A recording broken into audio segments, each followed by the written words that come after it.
I think I've done it. Let me know if you can hear me, see me.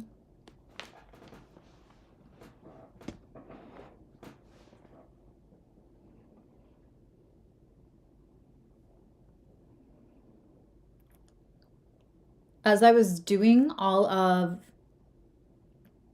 the rising signs for this full moon, this lunar eclipse, I thought it would be interesting to find out how many people.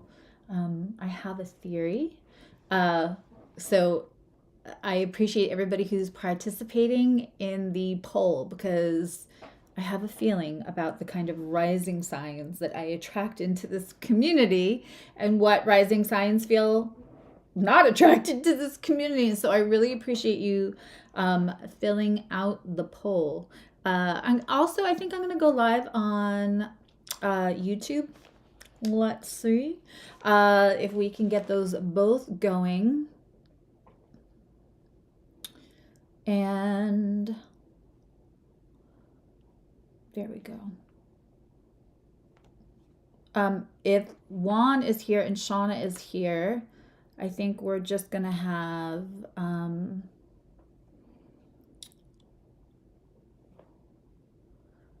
Emily is the only person I think I need over on the clock app.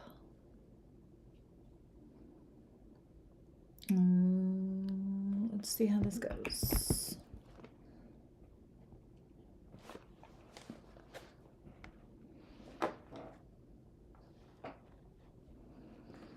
Okay. I think what I might do is move this over here and that over there. Oh, Lord. It gave me a little helmet and everything. I don't know if everybody saw that. Was pretty funny.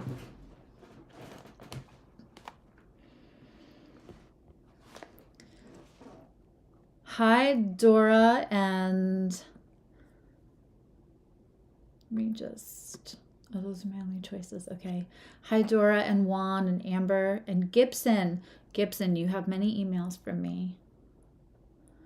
Hi, Anya. Okay. So what I'm going to do, and happy almost eclipse people, what I'm going to do is go through the astrology things about particularly being a Libra full moon and also an eclipse. And then I'm going to go through the signs through the houses.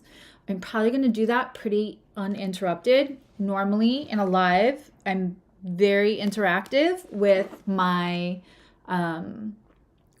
community. So for this, I'm gonna tell everybody to just, if they have any questions, they can ask that in at the end. And if you can't stay till the end, one of the moderators will copy your question. I'm sadly losing some of my, the poll is covering up some of the comments. So I hope I said hello to everyone. Okay, let's start.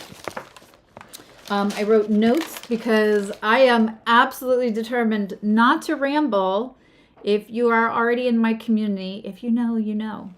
So this Libra full moon is at 5 degrees and 7 minutes. It is of Libra. And so knowing where your rising sign is and knowing where 5 degrees and 7 minutes falls in your chart is really important for me as a late Virgo rising. If I want to listen to the subjects of the houses that are going to be affected for me for any lunation or any astrological event, I'm actually listening for Libra rising. So if your degree is after 5 degrees and 7 minutes of your rising, you may be listening. Now listen, some people have houses, if you're born very far north or very far south of the equator, your houses are going to be different sizes. Also, the further away from you are from the equator, the more likely you are to have intercepted houses. It's still happening in whatever house 5 degrees and 7 minutes of Libra falls in for you. So I hope we are all on board for that. If you are here on TikTok, we're just going to, hopefully my moderator Emily is in there. We're going to be taking questions over on YouTube. For right now, I'm just going to be talking about this lunar eclipse, full moon on steroids in Libra. Eclipse season brings changes. And what happens is, if we meet that change, anytime we're presented with an energetic or astrological opportunity, what happens is, if we don't meet that change that universe is bringing us, also willing to change and adapt and move, that is when we feel like that event happens to us. I often say, with life comes change and pain and things that hurt us. But the harder we attach ourselves to the event that happened, any change, transformation, or transit that happens to us can be uncomfortable, but the level of discomfort, the level of pain we experience is probably directly correlated to our resistance to it. Eclipse season is such a beautiful time to try to exercise less resistance to how universe is trying to bring you change. That doesn't mean less resistance to people telling you who you should be. It does, especially not in a Libra, Aries nodal axis. But this change is going to be brought to you. I like to laugh. I sent out a thing that said, eclipse season this year is being brought to you by the letters W, T, and F. But there's a lot of empowerment in it. And the thing about an eclipse is, much like life, learning to ebb and flow in it, when to sit back and let universe take you where it's going to take you, and when to meet the moment, meet the energetic opportunity, meet the astrological opportunity. So, in a way that you're willing to get out of your way, to be honest. Lee, I just saw your text and I absolutely am. Hi everyone on TikTok. You can also join over on YouTube, and I'll be taking questions probably over there more so, because it's hard to read the effing writing on TikTok, but I could read it just fine on YouTube. And I have multiple moderators on YouTube. Yeah, Lee, I absolutely am, because I'm engaging with people on the clock app. So let's talk about the fact that so if you don't know what an eclipse is, what happens in a lunar eclipse is that the Earth kind of gets between the sun and the moon, right? The sun and moon are always having a relationship with each other. Those are the phases. That's whether we're in a new moon or a full moon or a disseminating phase, the phases that no one else talks about. All of the phases count. So the moon and the sun are always having a conversation. They're always having a relationship, whether it's a challenged relationship, a harmonious relationship, a kind of they're not really talking, but they're talking relationship, much like our relationships in life. So right now, the Earth is putting up a roadblock to their conversations. So that's what's creating the shadow. That's what's creating that cool fiery ring that if you go out at 3 o'clock in the morning Eastern, 2 o'clock in the morning Central, 1 o'clock in the morning Mountain, or, midnight PST, or if you're in England, it'll be 8 in the morning. You're going to be able to see it much better on the Western Hemisphere. You can see this fiery red ring, and what you're seeing is the shadow that Earth is making between the two. So there's a roadblock. Eclipses eclipse things out. It blocks things. Now, by putting that roadblock up is not to just vex us and frustrate us and piss us off and make things harder in an already very complicated, frustrating world that we can live in. It is so that you find another way around. Listen, if you are going to The person you cannot wait to get to, right? If on the other side of a roadblock, there is a person that you cannot wait to get to, you're going to figure out a way around it. And that's what the eclipses are for.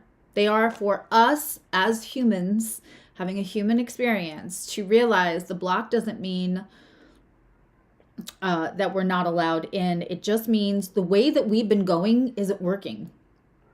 What we've been doing might have imbalance to it, because that's Libra, right? Libra is about the balance, the harmony. We're going to go over all of that.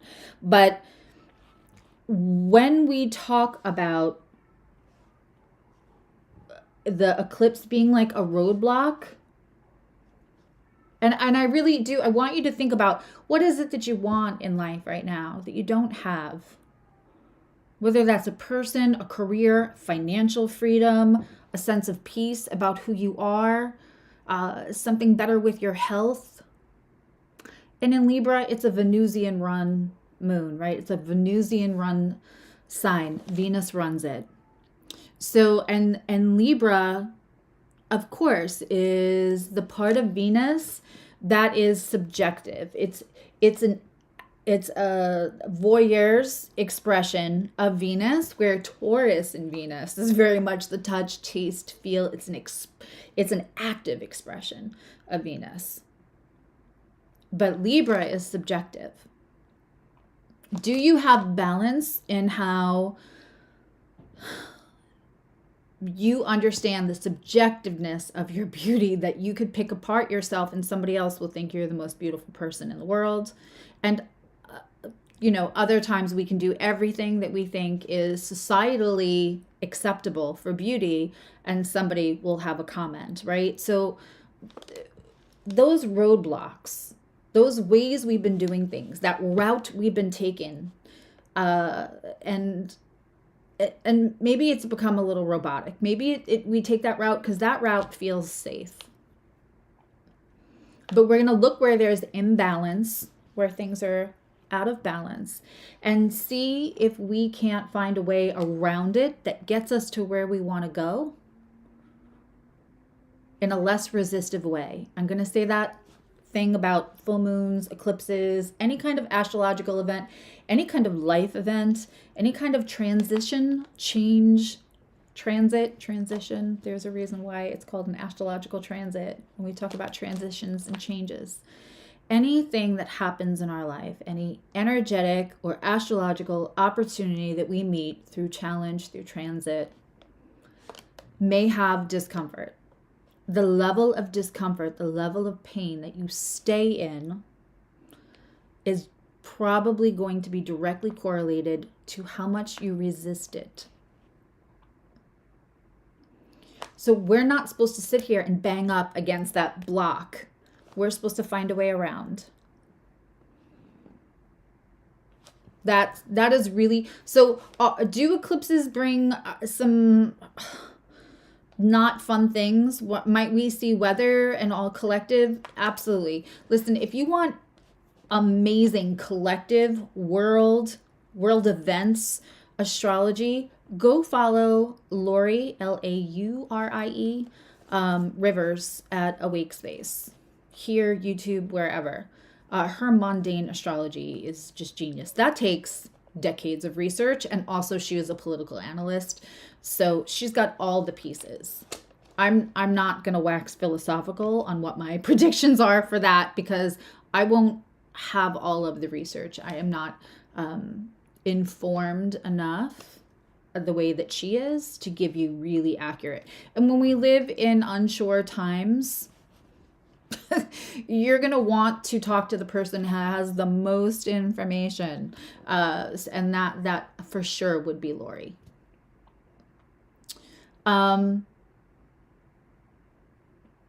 We're talking about Libra. We're talking about imbalance. We're talking about relationships. And this is what I want to say. And I really hope this lands. If this lands for one person, I'll be so happy. But when we talk about Libra, we talk about relationships, right? We're also talking about the reflection of ourselves in others. when we're talking about relationships, we can't change another person's free will. So why does this dichotomy exist? Why do we talk about Libra? If we can't change what another person is going to do, not do, love us, not love us, get over the humps that they need to get to move the obstacles, can't do nothing about it, that's on them, right? So why is this even a subject? Why is this something we would pontificate on? Why is this energy we should concentrate on in a full moon? What if I'm not in a relationship? Because it's about how we experience ourselves to relationship of other people. How that if that first house is you are here, like a mall map in a chart, that 7th house is a giant mirror, a giant mirror. And so how do we experience ourselves through the reflection of others? The other thing you should be asking yourself for this full moon, for this eclipse, is where do I allow imbalance to continue? Where do I allow it? And now, listen, we're in a place in societal change where we're like, I say it all the time, I'm not a jar of Nutella. I can't please everybody. There are definitely some people I could never please no matter how much I try, and I have to be okay with that. But where it matters if my kids are happy, right? It matters if the people, listen, I'm a Cancer. That crabby crab shell definitely has its boundaries, right? But there's that soft, sweet underbelly where I let people in. And I can have love for everybody, but where I let you in under my crab shell is it's sanctuary. It's precious. And so that is where I need to look about where I might myself allow imbalance to happen, because those are the folks that it's going to happen with.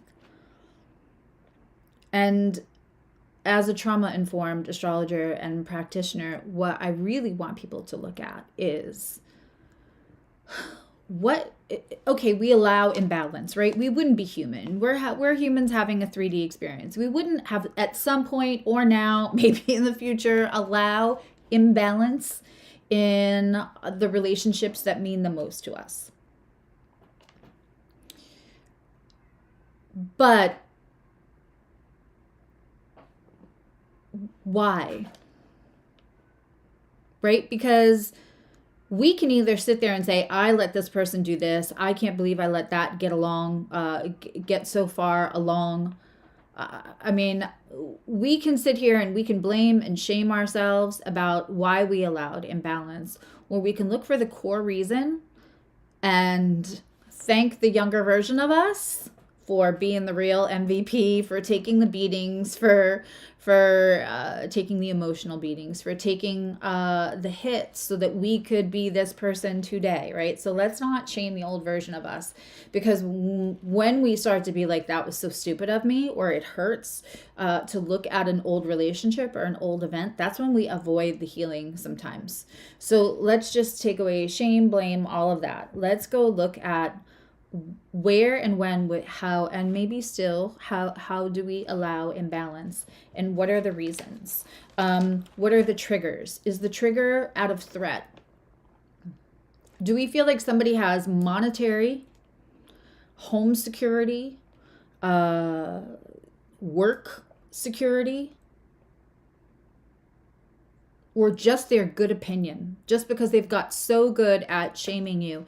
Is there a reason that you are staying in balance because the threat of this person's actions feels worse than what you need to do to stand up for yourself and put it in balance? And I know that sounds crazy, but there are people who that's what they're dealing with, right? So we're just going to say it out loud.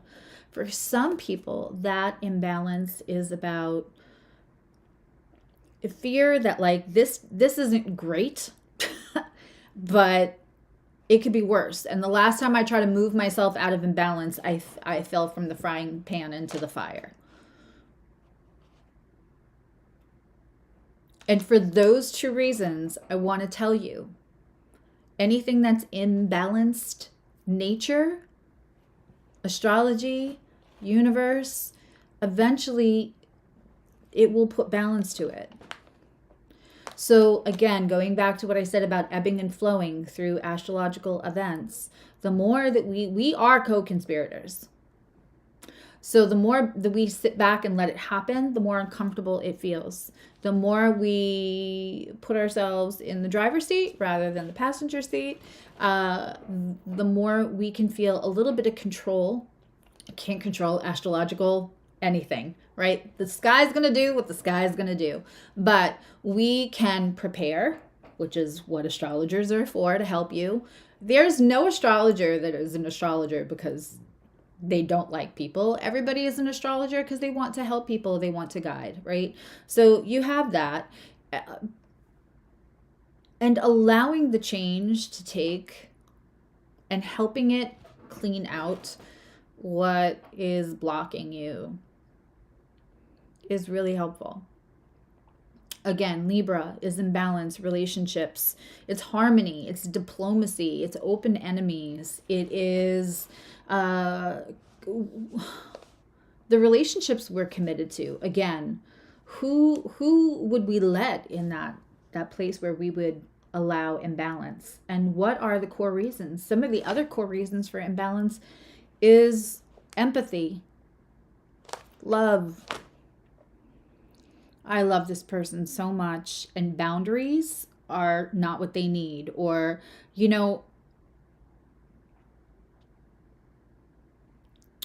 sometimes it's guilt. Maybe it's with your child. There's a Gen Z and Gen Alpha are definitely kind of fuck around and find out generations. And so they're probably going to end up teaching us more boundaries than we could teach them. There's a saying currently that's popular that your adult child's relationship with you, when they no longer need you in any way, shape, or form, will reflect what their relationship, how they experienced you when they needed you the most. That's a tough one to hear, because for that first kid, we're all healing until we die. So some unhealed version of ourselves parented. And that very much falls in the relationship and how we experience ourselves through the reflection of others.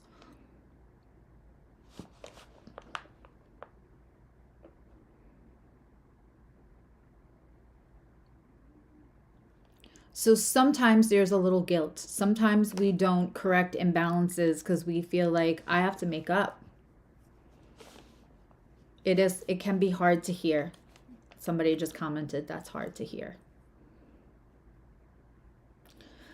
But we have to give grace. Just like I said 10 minutes ago, it does us zero good to shame and blame the younger version of us that was only just doing the best that they can with the information they had, the understanding that they had, with the raising they had, with the social constructs, right? The younger version of us did what they could do.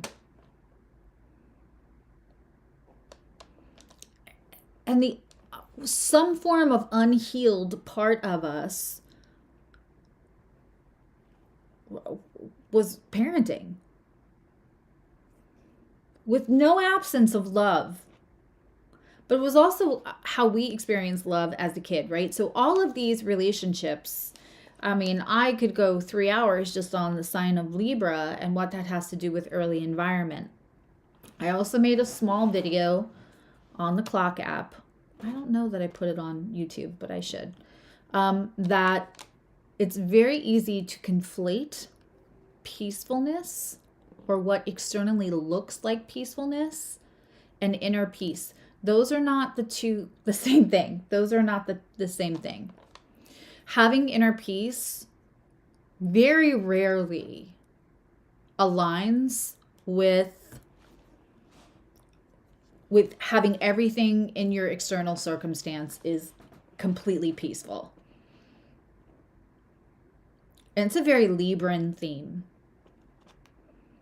right? How much do we want to rock the boat? How much do we want to have harmony in relationships? How much do we want to have our autonomy and authenticity?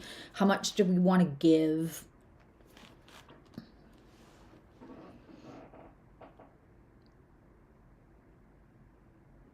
And then how much do we give and then feel like later that was taken?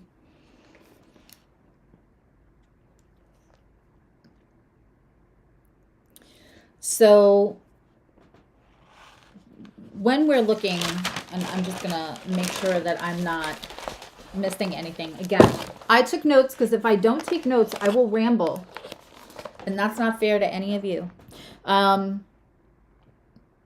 Yeah, what keeps you in balance? Like what wounds, what guilt, and sometimes it's love, sometimes it's empathy. Sometimes you just want to treat somebody the way you wish you would be treated, with forgiveness.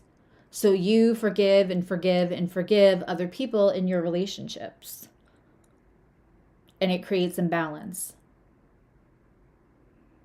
Because not everybody is going to appreciate, react to that forgiveness the same way.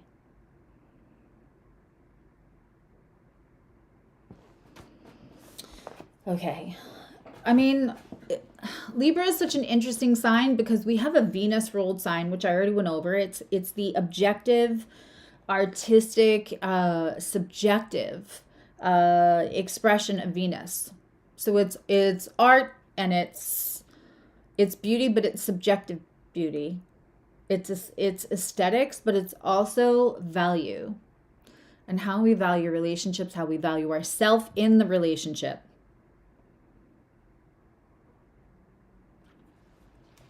But it's an air sign, so it's very cerebral. It can tend to overthink. We all see the memes about like a Libra never knows what it wants for dinner. Yes, it does, right? It's extremely interesting to think about how multi-layered all the signs are, but Libra. So when we're having a full moon, when the check engine light is on in whichever house that this 5 degrees and 7 minutes of Libra is in. If you are joining me on TikTok and you don't know your rising sign, hop on over to the Tube of You, and my moderator can help you find.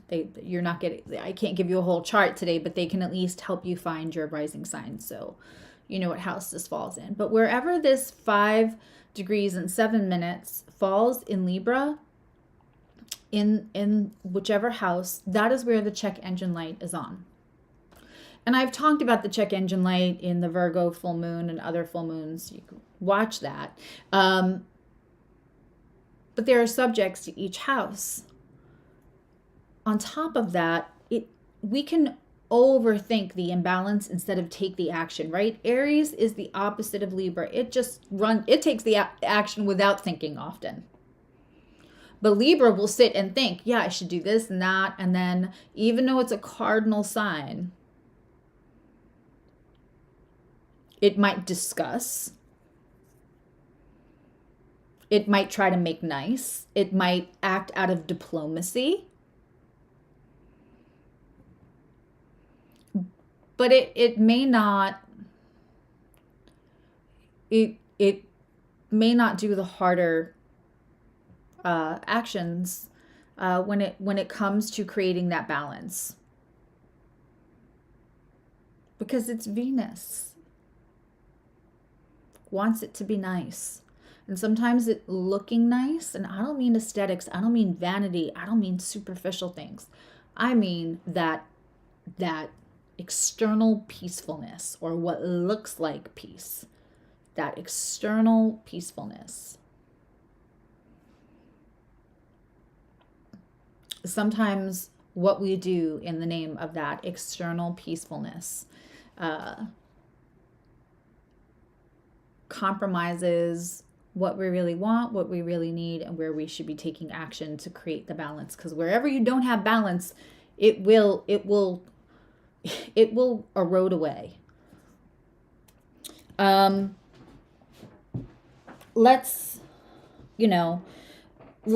talk about the fact also that because Libra is diplomacy, because it's relationships, because it's Venusian, because it wants to work on self-worth and healing, any relationship that doesn't make you come outside yourself, that doesn't make you cross every boundary, any relationship that you have that you care about, there is an astrological and energetic opportunity for it to be repaired right now. There really is. So that's something to keep in mind for people who maybe have relationships that mean the world to them that are in disrepair.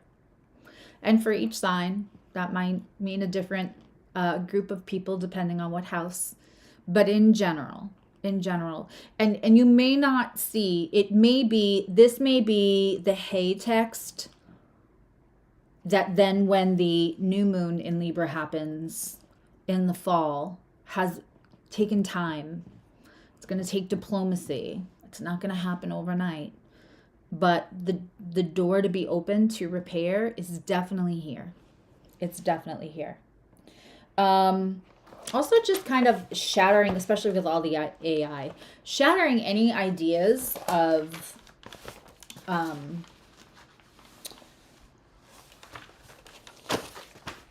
shattering the ideas of superficial beauty,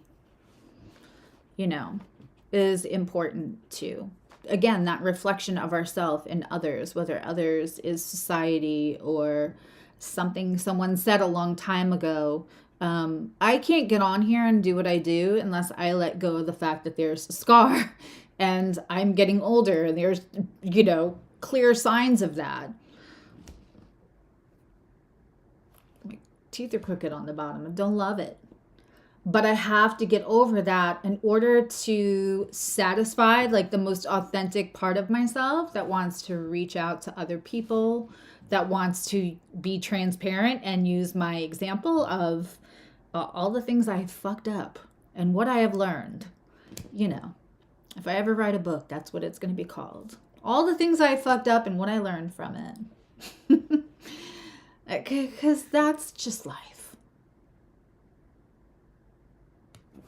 All right, let's go through the houses. Once I'm done going through the houses astrologically, I will pull a card for each sign too, so that if you are somebody who does not know your sign, who doesn't know your, I can do that in all one. I'll do that like the house and the card.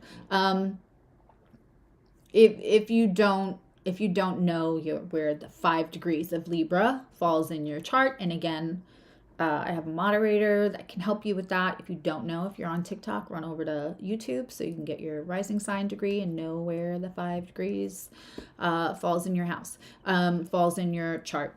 But at this point, I'm just going to go through the houses more briefly than I usually do, and we'll pull a card. Also, that came in the mail yesterday, which I'm really freaking excited about. So it's still in its plastic. So we're going to use those today. So I'm just going to light a little incense to kind of give these a nice little cleanse, get the factory energy off of it. But these are gorgeous. Thank you, Shauna. This came from one of our lovely community members. These cards are very cool. I had an uncle that was an artist, so kind of growing up with the Vargas girl thing, these just, I love these. I think one of my cousins still has some of the original.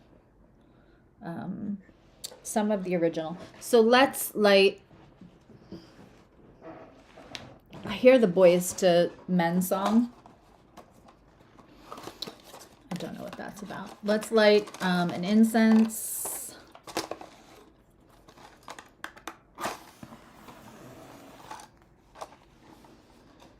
Just cleanse it out. Just so you know, if you want to cleanse the space that you meditate in, if you want to cleanse the space that you draw cards in, you want to cleanse whatever space.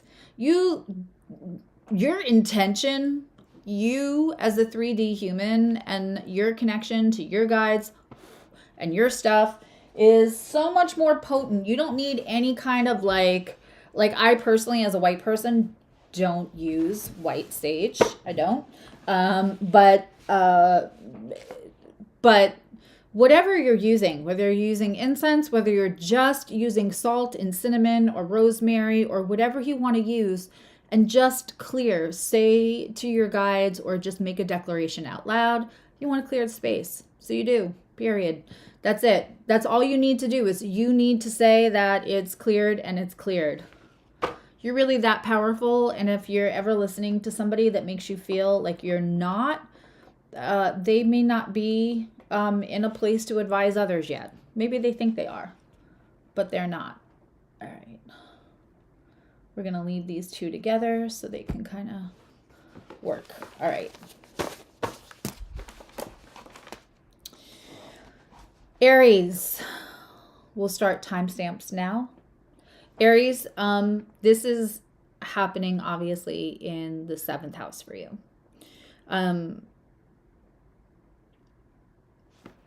This moon has a semi-sextile to Mars. It's slightly challenging. It's not super helpful. It's a little annoying. It's not as challenging as the opposition or a square, but it's a little challenging.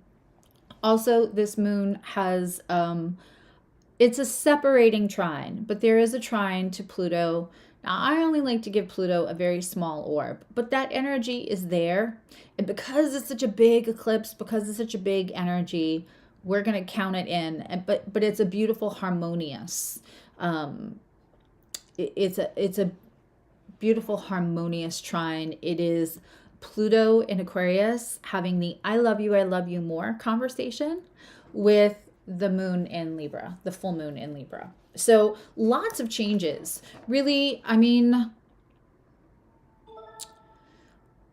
lots of changes and things maybe you thought couldn't change. You could be very surprised, and if you have felt stuck, that trine to Pluto can really help you move out. Now, is this packing a wallop? Yeah. Is this, again, a lot about justice and imbalance and peace and what peacefulness actually feels like when it's inner peace and it's strong and it's centered in the core and not what it looks like externally? Yeah. But there are some really beautiful things to be picked out of this full moon and picked out of this eclipse. And again, I will take questions at the end. So with Aries, finding middle ground. Finding middle ground. Because Aries is such a strong all or nothing kind of energy, and certainly also the energy of the advocate. We can go hard as an Aries moon. I'm using we. Aries energy can go hard. And finding middle ground is really important, because again, this is happening in your 7th house. This is for Aries rising, so this is happening in your 7th house. Lee, if you could just like write out that it's Aries in the 7th house, that would be great.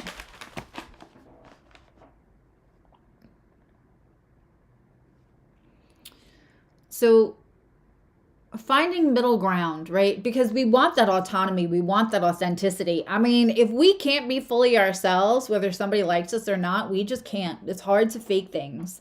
We're not faking faces. We're not faking, right?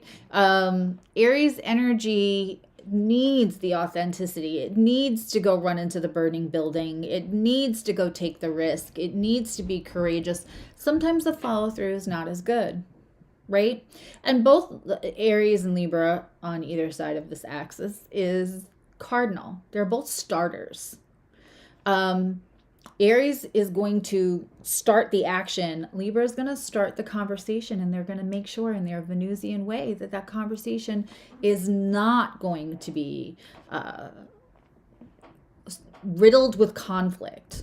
It won't be confrontational. It'll be diplomatic. So where is the middle ground between this has to get dealt with, I cannot a minute longer, and let's do this in a diplomatic way without giving all of our authenticity and our autonomy over. What's interesting also is that semi-sextile to Mars, that's, it's happening in the 12th house. So it reminds me of my old friend Kai. Used to be like, I'll take care of you now and pray for your healing later. In a preemptive way, before we have to have a conversation, sending somebody energy, 12th house things, that confrontation, Aries rulership in Mars is hanging out in that 12th house for you during this full moon. And so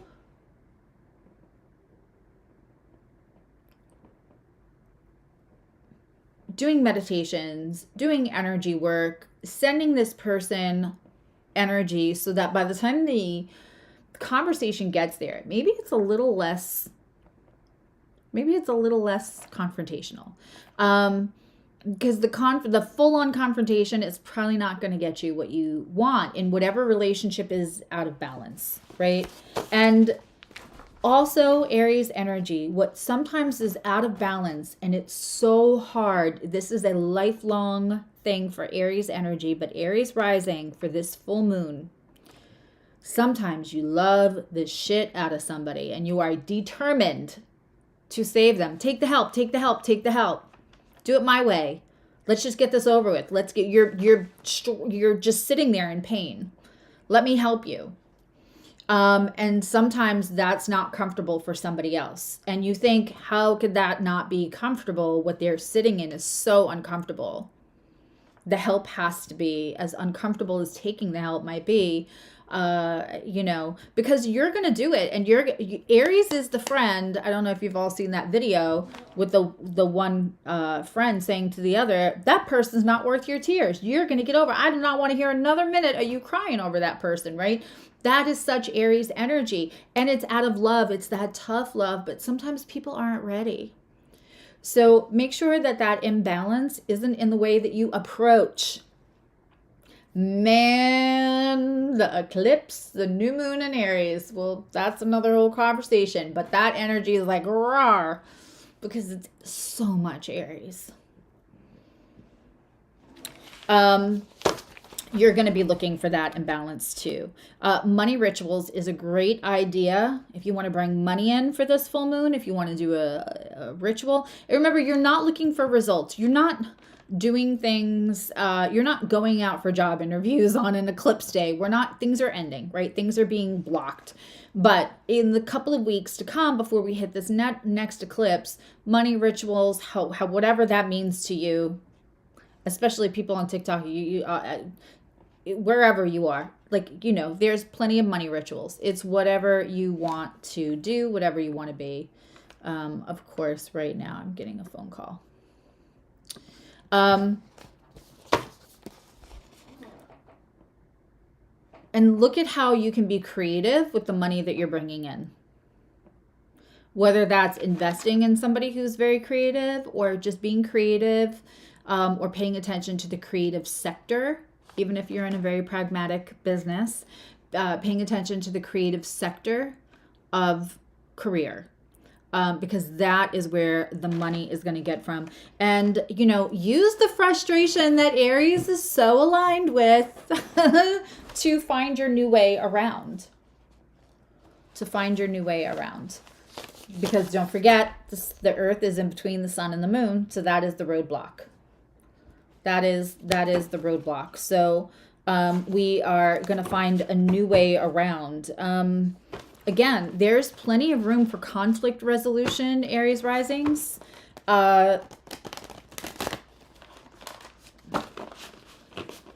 Plenty of room. Aquarius is in the 11th house too.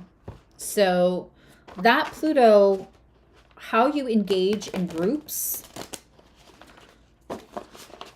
if you are not in a place where you feel like those are your people, there's plenty of space for you to go find your people with that Pluto in the 11th house for Aries. I'm going to pull a card for Aries. If you guys have any questions, I'm happy to answer them at the end. I have a little bit till I can stay on till my clients start tonight, so I can answer questions at the end. Let's get a card for Aries. It's like new shoes. It's a new deck. There we go. Aries got Wheel of Fortune. Yeah. There's lots of like, do the money rituals, you know, that Mars is in the 12th house. Wherever you focus your intention and your energy right now, we all know wherever you focus your energy, it'll grow things. It's in the 12th house. So there's extra power to that for the Aries rising. Let's move on to Taurus risings. Taurus risings. You're having this in the 6th house. Now, again, if your rising degree is after 5 degrees in 7 minutes, or you are born very far away from the equator, either north or south, you could have intercepted houses. The most important thing is you're looking and listening. When I say Taurus 6th house, it doesn't matter what your rising sign is. If that 5 degrees and 7 minutes of Libra is in the 6th house, this is the one you're listening to, right? And if you're Taurus rising and that 5 degrees of Libra is in your 5th house, I personally know somebody like that, know a couple people like that, then we're looking at Taurus in the 6th house, Emily. Okay, not the 8th. But if you are late degree Taurus rising, you might be listening to the Gemini rising because it's happening in your 5th. It's just about whatever house it's happening in. All right, so Taurus in the 6th house. This is happening in your house of routine and health. Full moons are about closure. Full moons are about, let me plug this in before it dies. Full moons are about where's the check engine light on, right? This is an eclipse. We may be feeling a little blocked, right?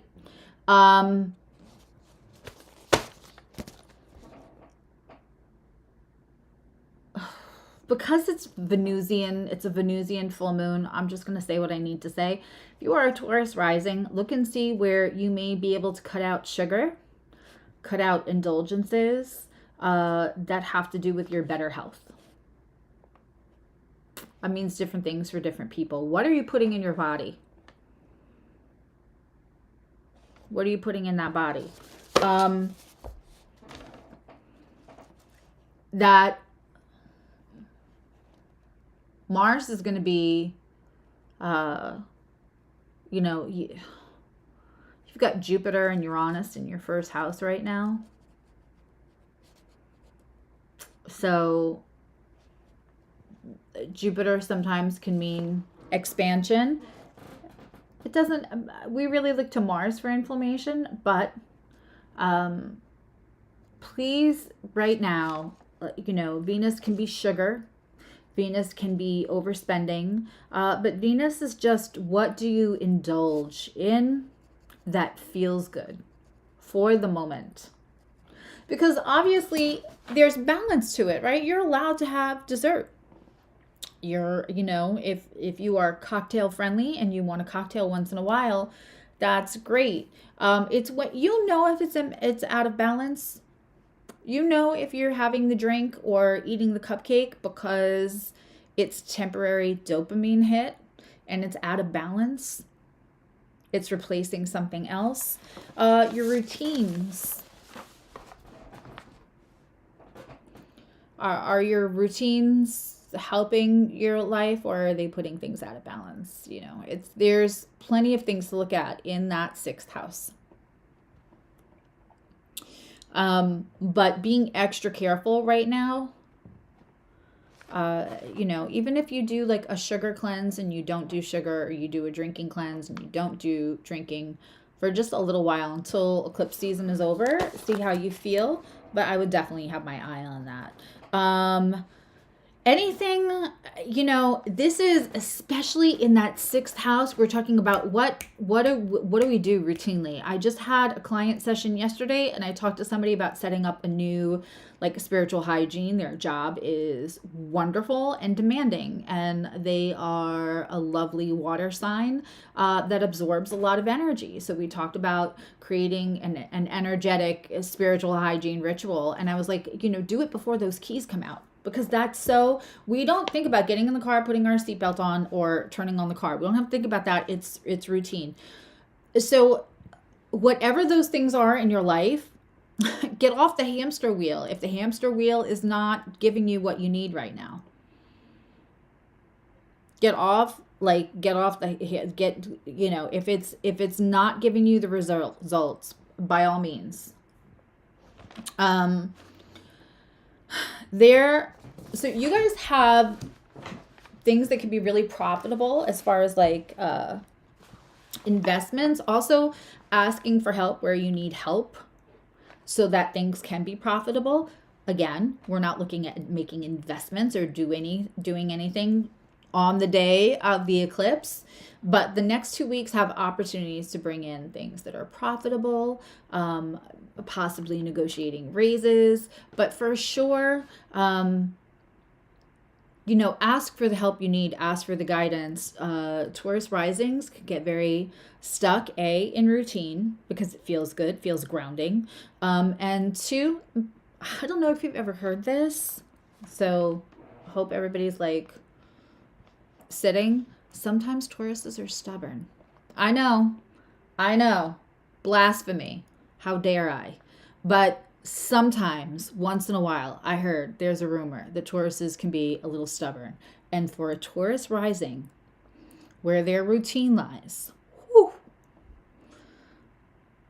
So I want you to think about how you can ask for help and how you can get off the hamster wheel if it is not working for you.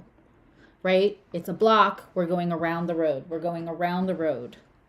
And the relationship is going to be very much to yourself. If this 5 degrees and 7 minutes of Libra falls in that 6th house, then the relationship is to self. And how are you in your own way?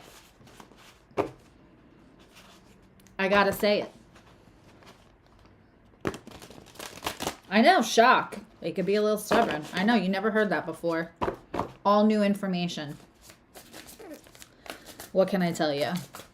It's a hunch. I don't live with 2 of them.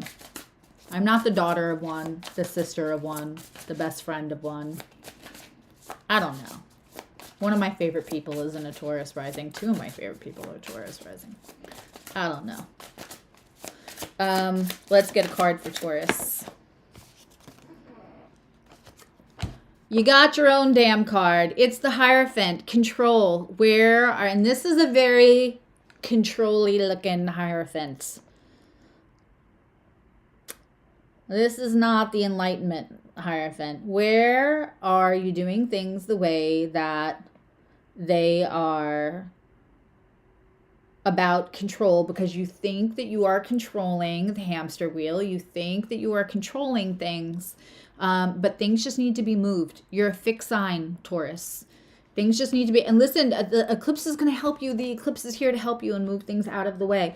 But that 6th house, that relationship to self. Now, again, if you are after 5 degrees and 7 minutes, you're going to be listening for the 5th house. If you're Taurus rising and it's after 5 degrees.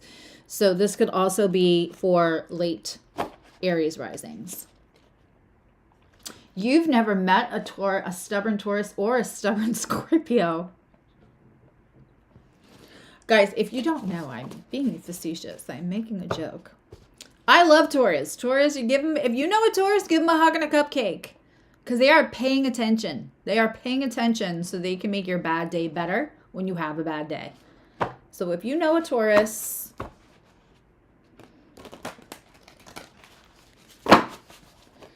give them a hug and a cupcake. Yeah, so let go of control. With that Hierophant. Also with the Hierophant showing up, like, you know, you do, with Pluto having an I love you more conversation with this full moon. If you have any like surprise, engaging conversations, if you have any like surprise, especially Taurus with Uranus, in your sign right now, if you have any surprise moments with somebody, that for sure, could grow into something. It might not fully, you know, it might not be overnight. But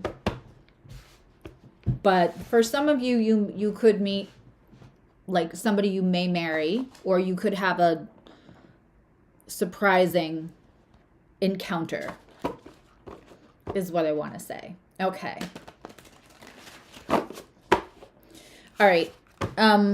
Let's look at the Gemini risings. Gemini risings, this is happening in your 5th house. Full moon, check engine light is on in your house of kids, but also risk, romance, gambling, all kinds of stuff, right? And when you ask why those are all in one house, is because when you had kids, when astrology was delineated and the house subjects were, it was risky to have a child. We didn't have modern medicine. It's still risky to have a child. So anything that involves risk but fun. You know, so Gemini, a playground basically for you. So this is going to be 5th house. This is going to be about you balancing and finding the imbalance in relationships, in newer romances, especially when it's romance, especially like, are you somebody that is more comfortable staying in the romance than moving on to the commitment? Do you have to make a decision about somebody's in your life? Like maybe this is it and I need to move on from that 5th house energy into that more, let's see how we can support each other and then see if we get to that 7th house commitment. Or is this somebody that's not worth the risk and this is no longer fun and we got to let go? But also the imbalance in your own set of responsibility to risk fun. I mean, how many of us, if you get on a roller coaster and you think that's fun, that also means in your brain risk equals fun. If you jump off of a cliff because it's fun, risk equals fun.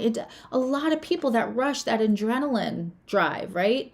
That is very 5th house.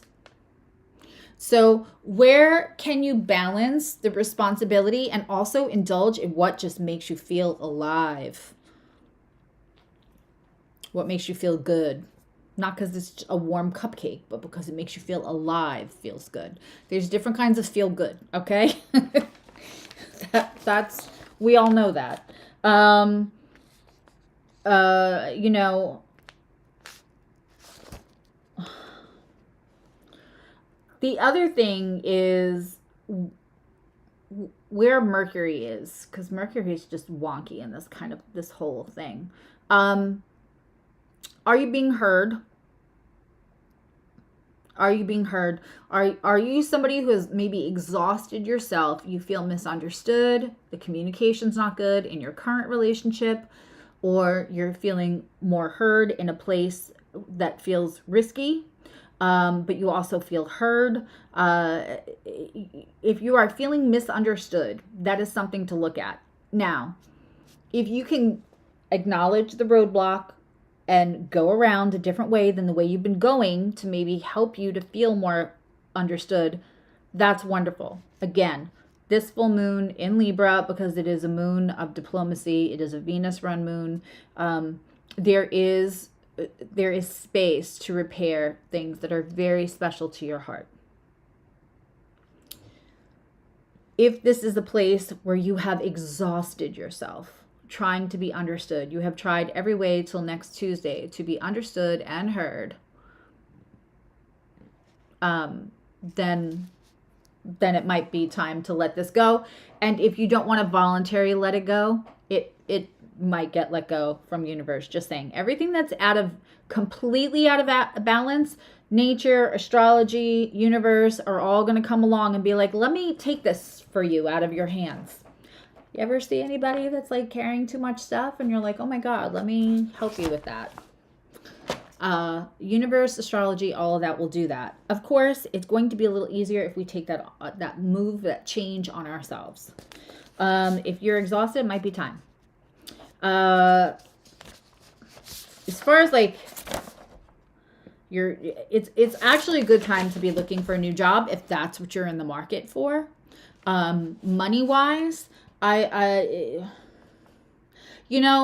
you could invest right now when the money's, because the market goes up and down, and you could invest when the market's kind of lower, but unless it's long term, we're going to see ebb flow, up, down, up, down, up, down. So, you might want to wait until after eclipse season.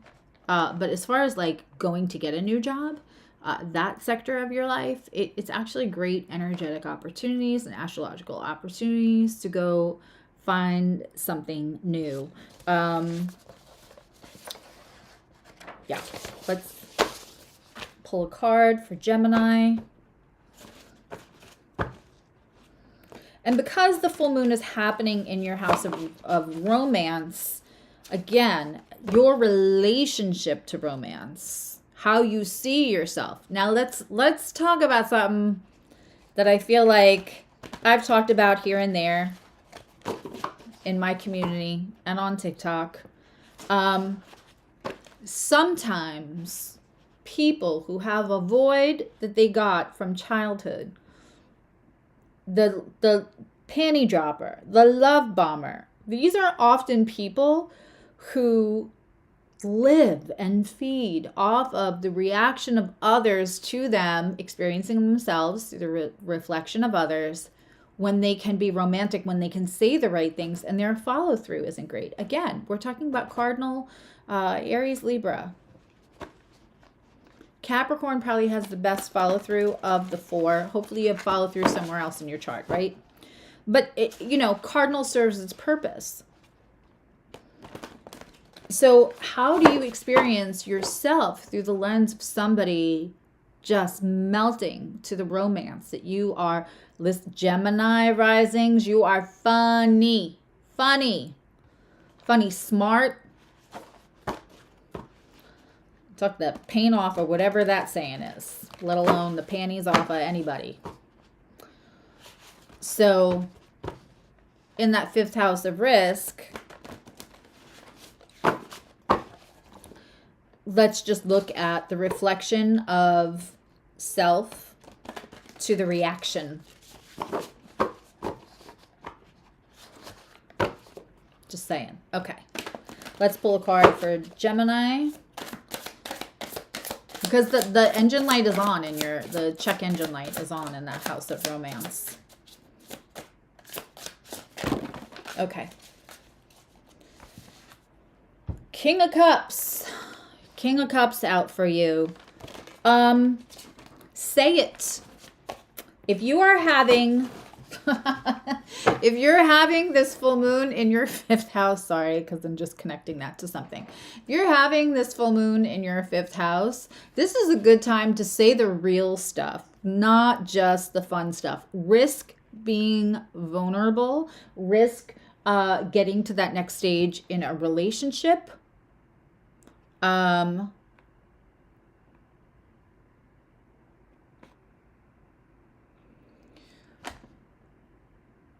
Sorry, on TikTok, they made me verify I was me in the middle of my live.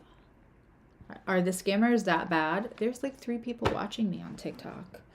It should not be unless somebody reported my live. Wouldn't shock me. Okay. Yeah, so the risk might be you being vulnerable and saying the stuff of substance instead of just saying the flirty stuff. And that can pay off. And that can pay off long term. Okay. I love the King of Cups for you. All right, let's look at Cancer. Nutty Professor here mixed up her fucking pages. Okay, got it. Determined not to ramble. Cancer rising, this is happening in your 4th house. Very interesting, right? So like where is the imbalance of relationships that are close to home? And with a Cancer rising, it's not just because it's in the fourth house. It's because it's Cancer rising in the fourth house. This is anyone that you feel is family, right? So like people in the community, we've become like family, right? It may be unconventional. It may be unconventional.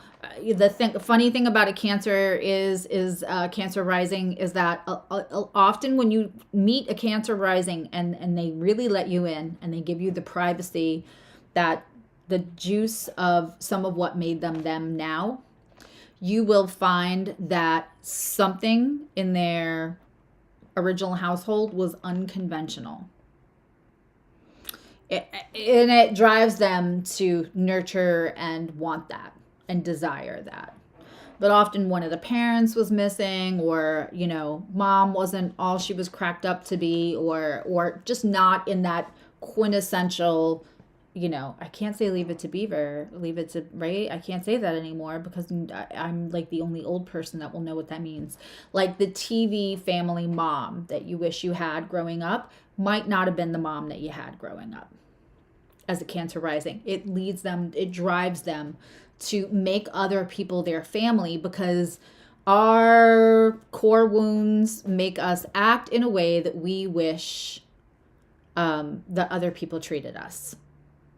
So if the Cancer rising, which family and that mom relationship or that parent relationship would have meant everything to them to have, they will go then create that out in the world on their own.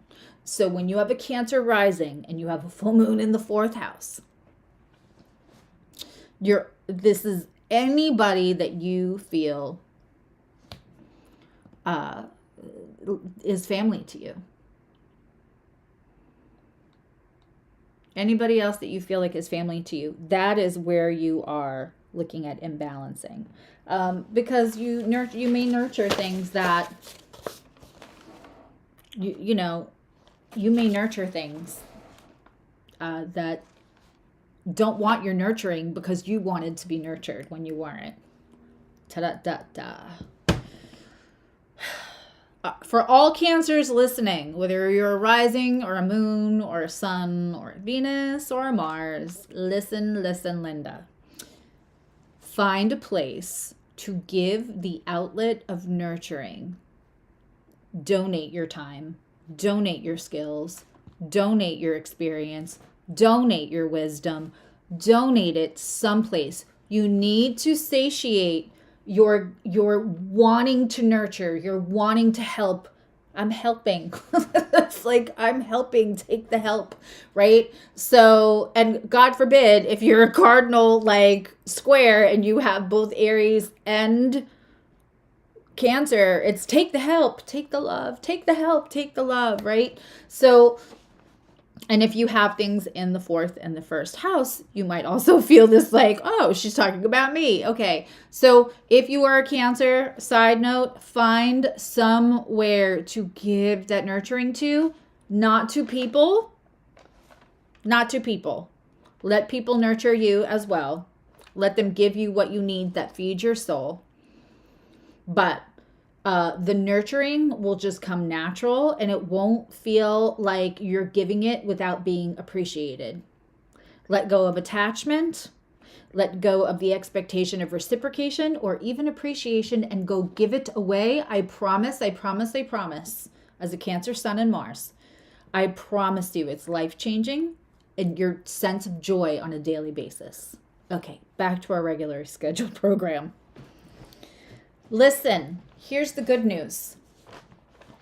Normally when we're looking at a square, because your sun, your placements, your rising sign is squaring the moon.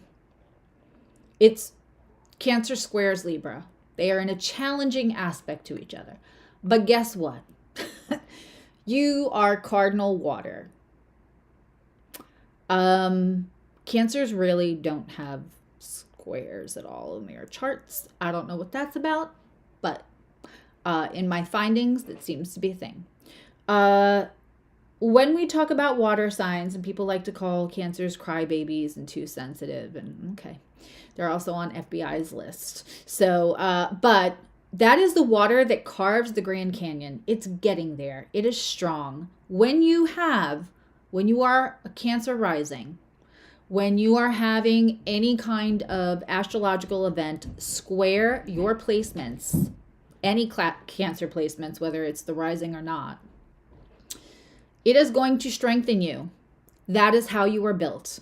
Cancers are strong. I like to joke that if a Cancer is crying in front of you, that has to do with your relationship with them. Not crying over a commercial. That they could do at a drop. Not crying at a movie, right? Not that. Not crying for somebody else because they're happy for them. If a Cancer is crying in front of you over something to do with the two of you, the tears are, you just don't know you're at your funeral.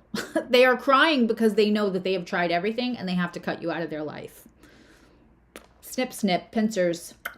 They're there for a reason, right?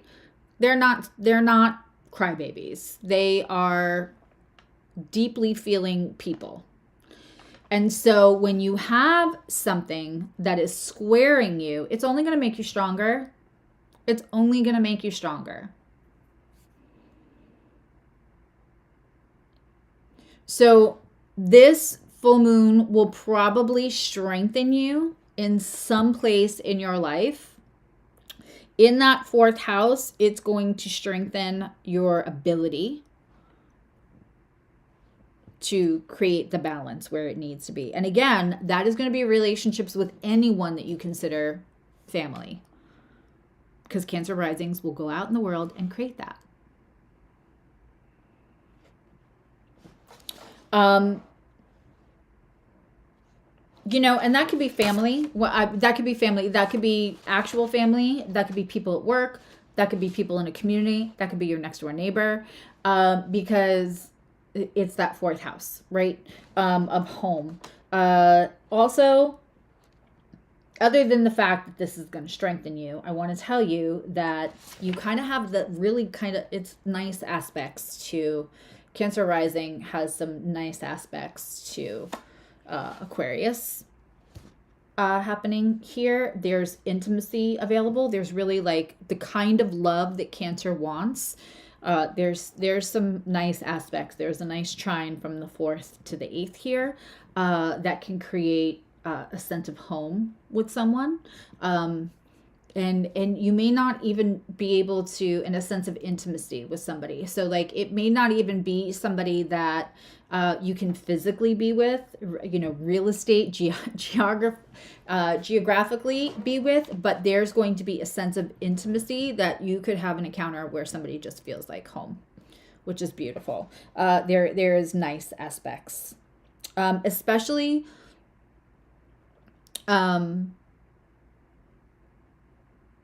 you might meet somebody in unusual ways and in a way that you didn't expect to.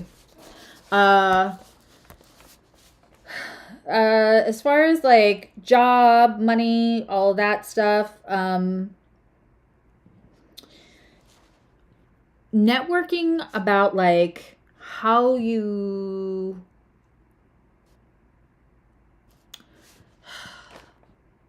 network about what's really passionate to you. If you bother having bullshit conversations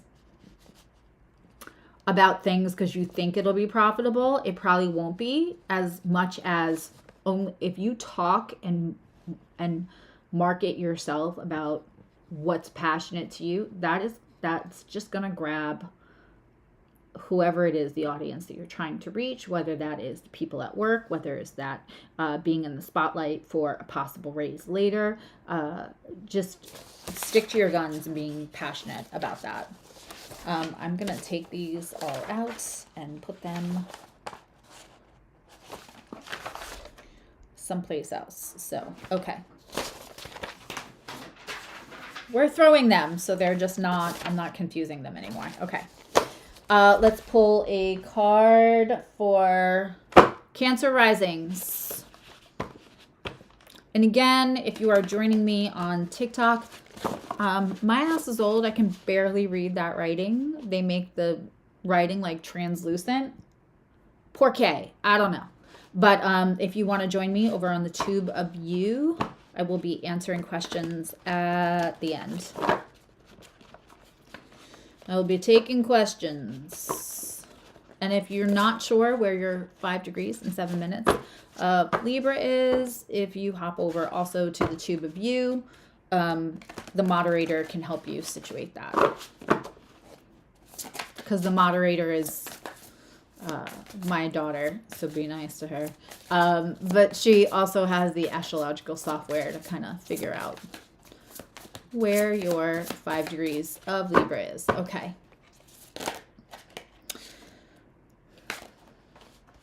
What did I say? What did I say? What did I say? 9 of Cups. If you are Cancer rising, I said, this is, you are the water that carves the Grand Canyon. This is a time for you to understand where your power and your strength is. A squaring full moon eclipse is only going to make you stronger. 9 of Cups. That, I always say, if you don't know, if you're new, welcome. Thank you so much for joining us.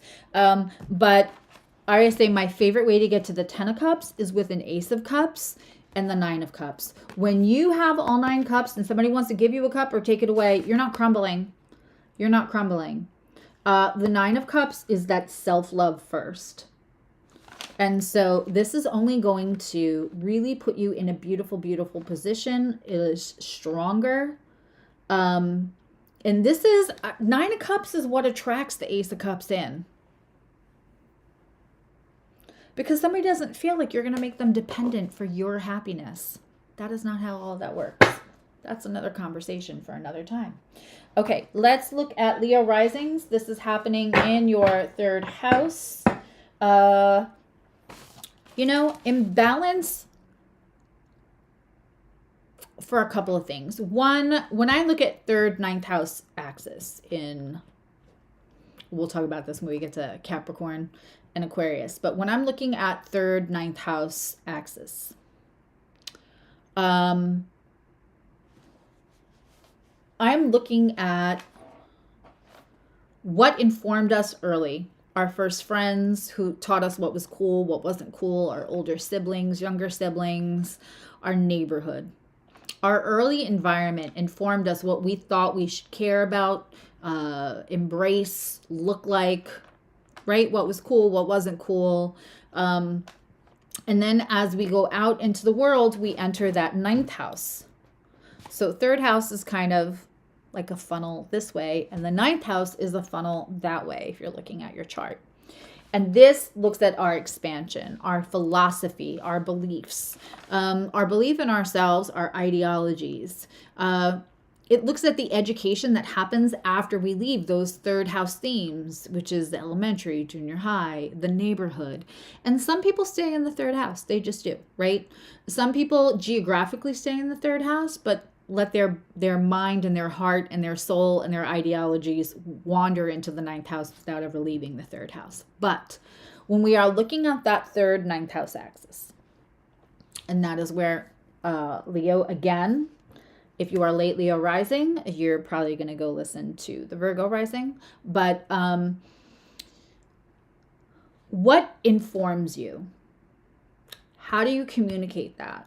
What are you holding on to, maybe? And again, this is one where like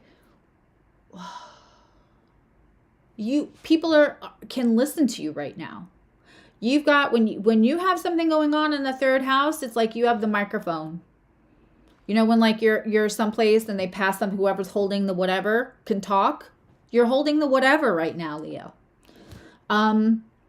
That 3rd house holds a little bit of vocal power, right? So when you use the voice, where is the balance in how you use your voice? Are you holding on to old things? Or are you completely denying what informed you earlier because you have any kind of shame around it. You don't feel like it's nice enough to talk about, right? Because we're talking about Leo and diplomacy. And I always say, like, you know, those, like, if you do it, I'm going to do it. Those, like, evil twin things you see on TikTok and everywhere else, right? And so for me, Leo and Libra definitely have that. They just have the riz. They're both charming as fuck, right? So when we have Leo, sometimes, not all the time, Leo rising with that Libra falling in their third house can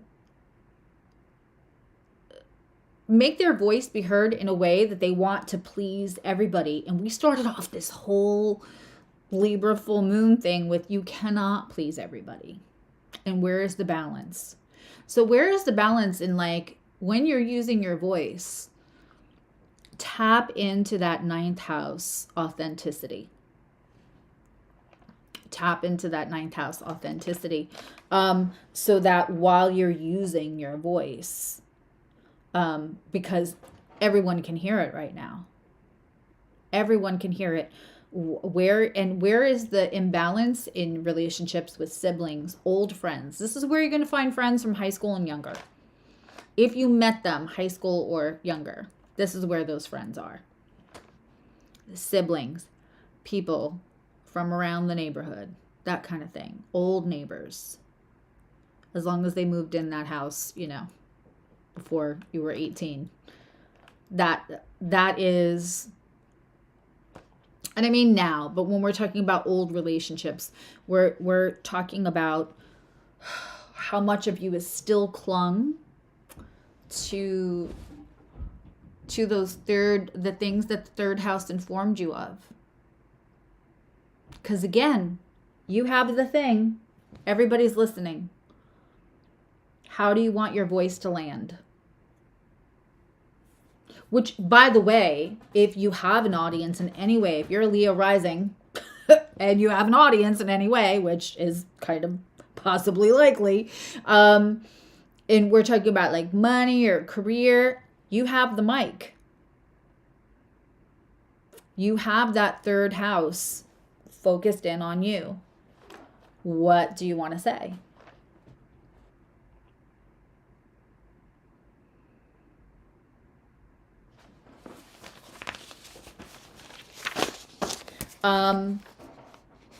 That's also how your money is going to come in.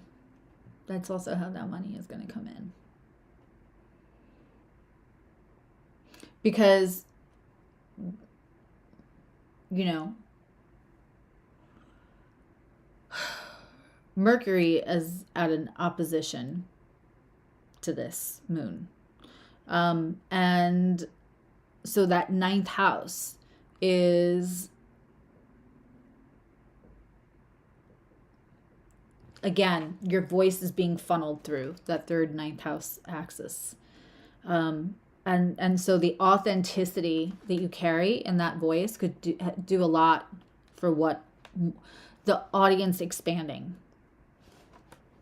which is money, for the people who are listening to you, to really hear you and hear you fully and not just in a nice way, in a diplomatic way. So to create more harmony in your relationships. And I promise you, Libra and Leo both want harmony in their relationships. They're fiery and they're good. They respect loyalty. So that Leo rising wants to be heard. And they want the loyalty because you understand them, because you're aligned. Let's keep grabbing the book. Let's pull a card for our lovely Leo risings. You know, it's about approval, right? So sometimes you might make your words a little nicer so that approval is more widespread, because that's their love language to some degree. But Mercury is hanging out up in that house of don't be tethered. Don't be held down. It's great to be informed. Marie Kondo. I say that all the time. Marie Kondo. Give gratitude to what informed you and don't let it, and make space for new things. Don't let it hold you back. Well, you're not going anywhere soon, so. All right. Let's get a card for Leo. Then we're on to Virgo.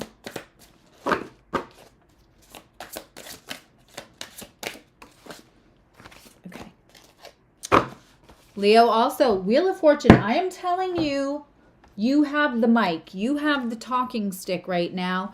And because if you lean into the authenticity, and I mean real authenticity, not even what you think people will react to as authenticity, it's so beautiful what can come in for you. That is a wheel, which means you can move it any way you like. And guess what? You're on there. Right? Yeah. I mean, there you are. Leo the Lion. Just saying. Okay. If you are Virgo rising, and again, the 5 degrees of Libra, wherever that falls. I'm a Virgo rising, but I'm a very late Virgo rising. So it's falling in my first with the Libra rising house.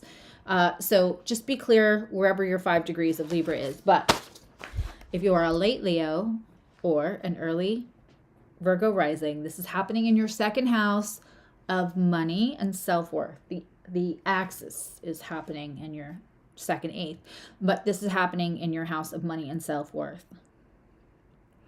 Libra, how do we see ourselves through the reflection of others and self-worth? Need I say more? Virgo, who is so hard on themselves.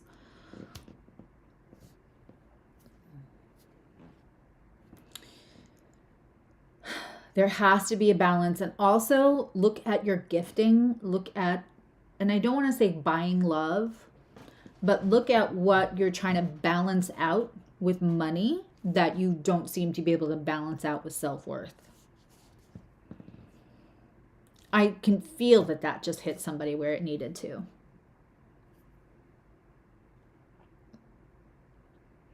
So again, if you're Virgo rising, or for anyone that this 5 degrees and 7 minutes is hitting in that second house, that's, yes, it's your money house. It's also your house of talents. It's also your house of self-worth and value. What you value, how you value yourself, and how does that tune the antenna that then brings in the rest of the abundance, which includes love. As Lori Rivers say, how do you want to be held? How do you want to be valued? I love that. How do you want to be held? I thought that was brilliant when I heard her say that. When the light is on in that house, of course we're going to look at spending, right? But we're going to look at the why of the spending. We're going to look at the why of the spending. Is it to balance out? Where is there an imbalance of your resources? Where is there an imbalance of your self-value? And how are those tied together? Because they always are.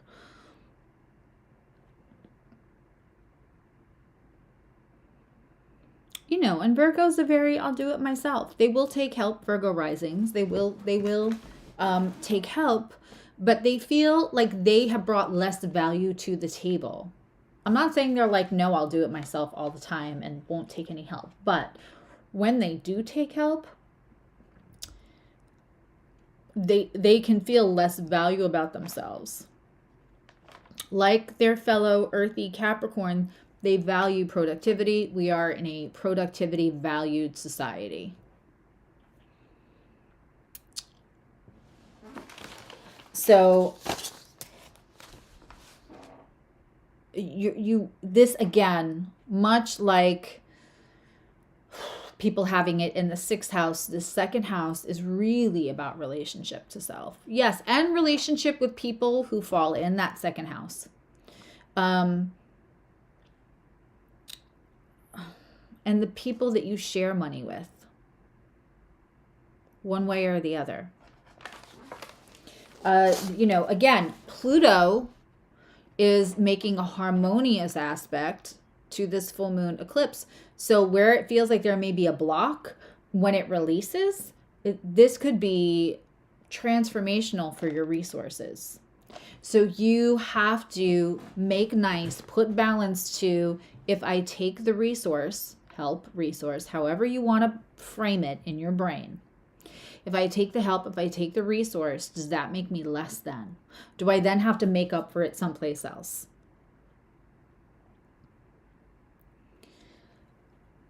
Find the balance where you can take advantage of resources. Your resources could transform right now. Guys, when I tell you this eclipse is big, not just because, like, when we say it's a whopper, it doesn't mean it's terrifying. This eclipse is big because it has the potential to bring in so much change. And if you want to, like, here's the change the eclipse could bring, here's you. You could either, like, hide in the corner and wait for the eclipse to hit you, or you could be like, hey, eclipse, how you doing? Let's change this shit up. That is your decision. I can't do anything about your free will, but I promise you, if you can hear my voice, or if you're watching this, or if you watch this in the next 24 hours, you still have that opportunity to come meet this. You're a co-conspirator in your life, whether you want to be or not, you are. Whether that's because you're co-conspirating in an active way or in a resistive way, it's still going to create things. There are, I mean, when I tell you that we could possibly timeline shifting, I'm seeing some stuff happen in my life too. I'm telling you, there's huge opportunity here. So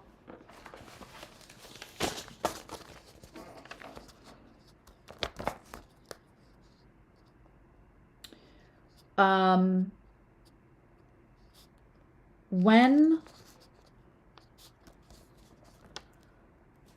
we are also looking at that second house, the aspects that it's making to Mars, and in support, not strong conversations, but in other ways, other placements. This is a great time to look at vocation growth.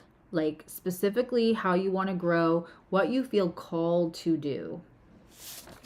What you feel called to do. See, there's a couple of people asking for where their 5 degrees are. If you just put in your birth info in the chat, then my moderator can help you. She can't help you unless you put the rest of, you can't. She needs all of the information.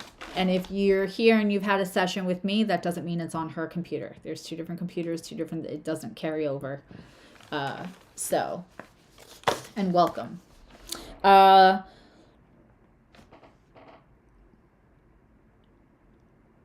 With the Virgo rising also, the money, of course, is going to come from the balance, in editing out what, like, this is also a good time to look at systems for Virgo, whether that is, looking at your subscriptions, looking at things like, we valued this before, but we don't really value it now. I mean, if you're paying an arm and a leg for certain streaming services and your kids have outgrown the shows that they watched incessantly, overlook your system. Where's the balance? And where are you trying to create value through money where it's not really going to help you? Give her a second. She'll get that for you. Hi, TikTok fam. We are also over on the Tube of You, where I can really see your comments a lot better, and I will be taking questions at the end, halfway through. Virgo, the Virgo risings have such a big relationship with value and maybe not feeling valued when they were younger. So, like, producing things, saying like, here, I made this for you. I did this for you. I did this project for you. I did a good job for you. Whatever that might be, they have such a relationship with that. So if you're a Virgo rising and an early Virgo rising, and this is happening in your second house, this is a deep dive for you. It is an absolute deep dive for you.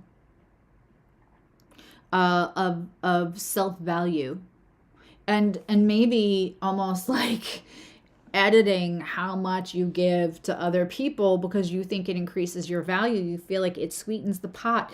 It pads the insurance policy that somebody will value you the more that you do.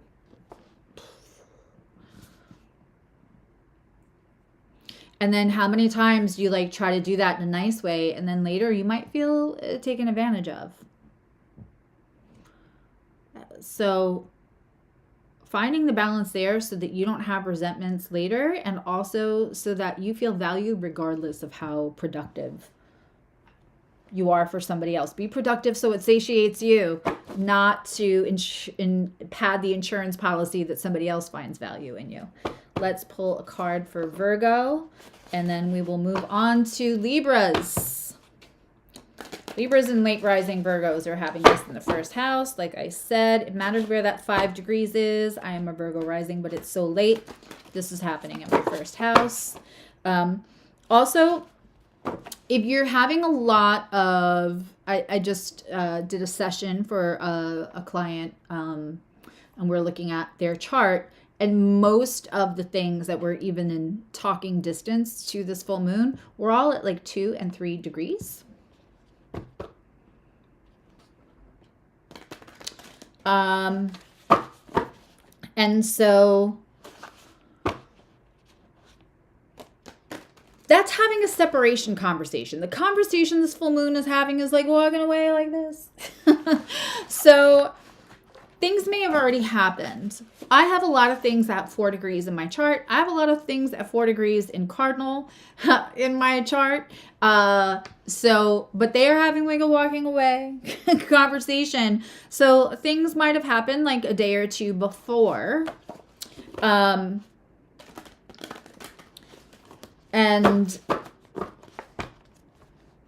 you may find that the next couple of days, you're just receiving kind of like the after effects of stuff that's already plotted in motion. Again, this could be, if you're wanting to use this energy to reconcile something that's near and dear, a relationship that's near and dear to you, you absolutely can. It probably won't be overnight. You will see things show up. If you're somebody who needs to see the black and white and you won't just trust in the energy that you can feel in that connection, it's a little harder. But this full moon will give you the space to do that, which is beautiful. All right. Card for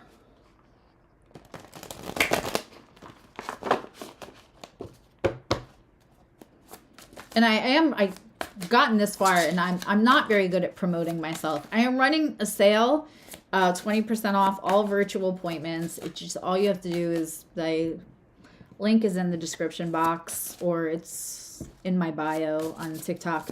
You just go to my site and pick any one of the virtuals. 15, half an hour, or 90 minutes, and you put in eclipse season, one word, all caps, no space, and it'll reflect in the price when you're in the checkout. But I'm running that until April 20th. So if you do have a lot of stuff around 5 degrees, or if you have a lot of stuff around 19 degrees for the other eclipse, and you just want a professional look at it with your placements, I'm happy to do that. Virgo got the Ace of Cups. This is a big old cup of love. This is an I love you. This is universe bringing you the kind of love that will value you no matter how much you do for them. They will value you for purely existing. Now, when I'm pulling the cards, if you're a Virgo rising, that's your card. If you want to take it for your other Virgo placements, that's your card. When I'm talking about the astrology, it's where your 5 degrees of Libra is. So if you're a Virgo rising but your stuff is going to be in the first house instead of the second house, this can still be your card, because this is not about the 5 degrees. This is just the energetic, metaphysical portion of it. Ace of Cups, not so shabby for Virgo rising. Not at all. That's, and when the ace comes, it's universe. It is universe saying, that's not just you. Could you have manifested somebody? Yeah. Could you have put a lot of energy into somebody? Sure. Could you have made some efforts? But universe is like, it's time. Let's give them the cup of love. And for a Virgo rising, that is meaning somebody is going to value you for merely existing when you're doing the least.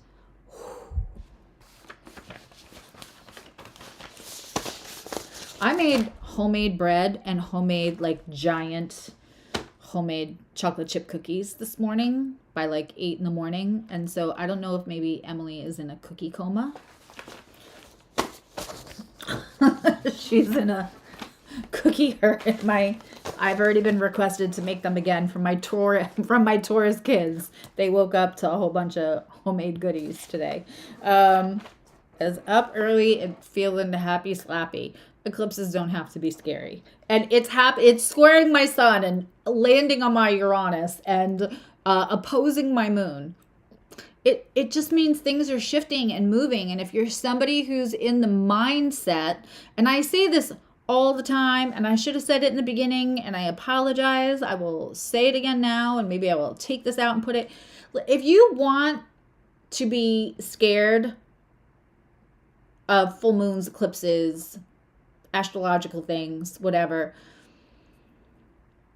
I get it, because some people do fear-mongering platforms, and I get that. But I'm going to promise you, if you put yourself in the mindset that a full moon, an eclipse, maybe a south node running through your sign, something like a Pluto placement, whatever it is, if you look at it like a fever that is burning out the infection, I want you to remember how uncomfortable we hate having fevers. We feel like shit. We can't do anything. We have the chills. We're hot. We're cold. Can't eat. It's terrible. But that fever is doing you a solid. The infection is far worse. So when something comes through, it's just helping you. It is doing the thing. It is a sign that your relationship to growth, your relationship to the universe is doing what it's supposed to be. The same way that a fever is a sign that your body is doing its job. When you have a fever and you want to die and you have 103 and you can't eat and you're useless and you have the chills, that is a good sign that your body is doing exactly what the fuck it's supposed to do, because that infection is far worse. And that is what an eclipse is like. That is what a full moon is like. That is when the south node, Pluto, something hits. It is burning out the infection. So it's all about your mindset, whether you're mad at the fever or you're happy the infection is being burned out. Are you mad at the full moon and the eclipse, or are you happy for the change? Right? Because we can all feel stuck in some way. This is to help you. Look at the stars, look how they shine for you. The eclipse and the moon too. They're that block that's being put there by the earth, being the roadblock between the conversation between the moon and the sun, is put there so you find another way around. Because what you're doing isn't working, right? We're all just human, and that happens. Okay. Libra. First house. Okay, for me, I had a live stream because I have a membership and we do lots of stuff. We have live streams and Zooms and all kinds of stuff. But anyway, I was telling them that I had to be like naked face during my live stream for just them, because I had this happened on my Uranus in the first house in Libra. I mean, need I say more? First house is what we also look like, things that happen to our bodies. Venus is also contributes to what we look like. Uranus is surprise, surprise, surprise, right? So, and things that are wonky. I look like a lizard person with veins painted everywhere. Like, I looked crazy. I had an allergic reaction to something. I mean, I know what it was now. And funny enough, it was because I was being too aggressive with skincare, and I tried to do two things that I know that I shouldn't, but I thought, nah. When an astrologer does not really think about their own transits, it happens often. Any astrologer that tells you, even the best astrologers sometimes will forget to check. It's the little things. We know the big things. So that already happened, because that was at 4 degrees. So that's, that already happened. I'll take it. A rash. I looked hideous for 3 days. It's fine. But that's what I'm talking about when you have those earlier degree placements that are still kind of talking. The change may have already affected. The thing may have already happened, and you're just seeing the little signs of it. Go with it, run with it. It's all okay.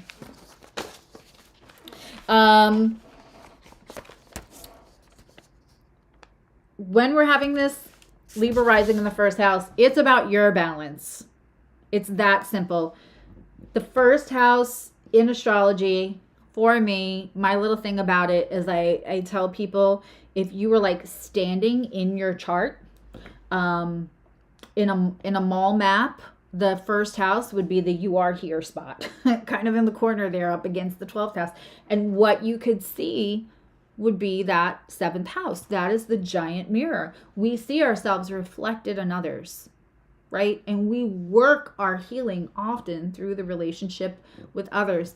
Just said this and the thing on, I want to say it's on TikTok, about when people are brought into our lives, this is just universe bringing a person as a vessel, right? To bring awareness to what we can do to really bring inner peace for ourselves, instead of worrying about what the reflection looks like through somebody else.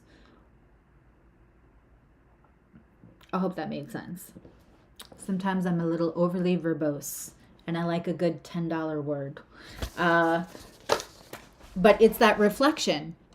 So this first, if it's in the first house for you, whether you're a late Virgo rising like me, this is about the relationship to yourself, right? And what's interesting is the Libra risings, the Virgo risings, there's space for an encounter, right, to come in.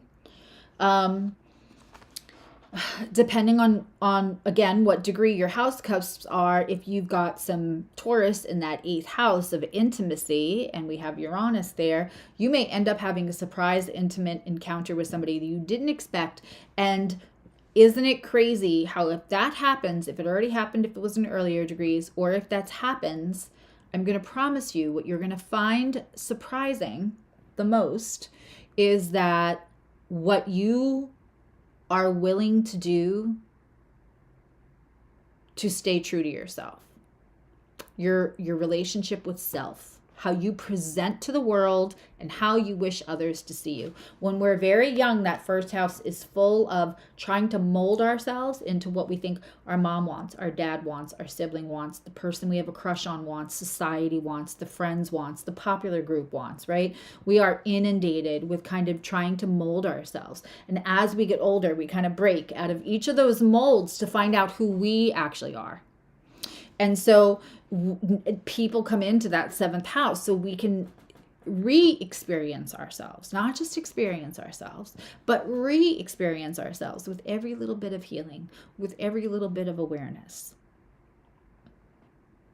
So when you have full moon, when you have the check engine light, it's really asking you, where are you out of balance?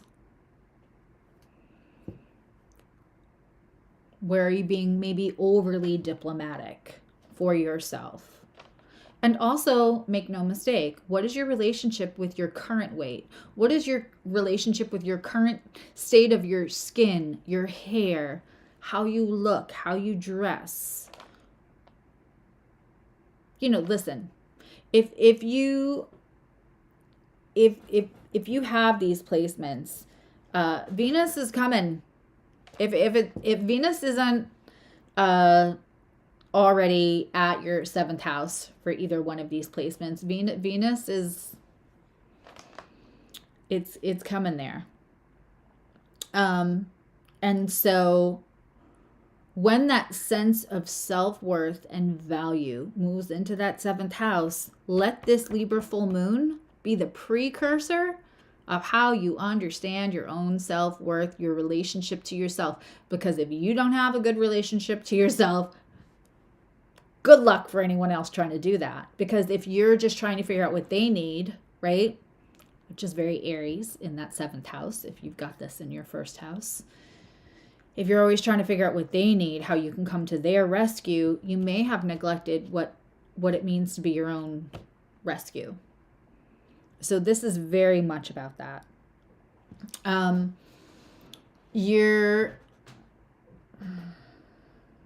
you're going to have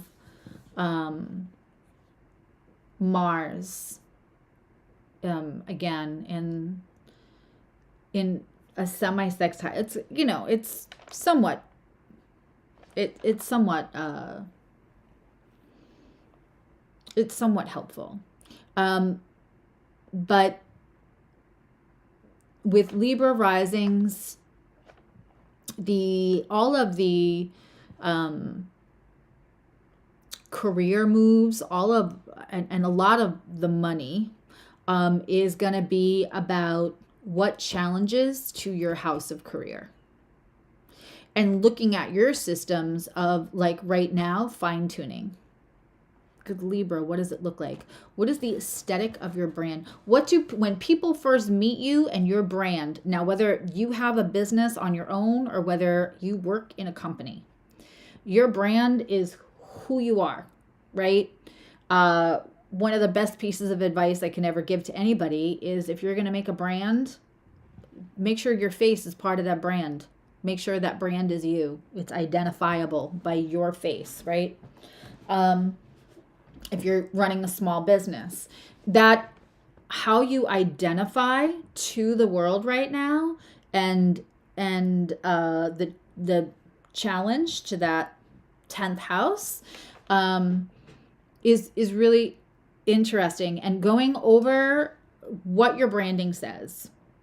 Is that something that you thought, here's a successful company that's doing what I'm doing? Maybe those colors are good. Maybe that branding is good. Maybe that, without copying.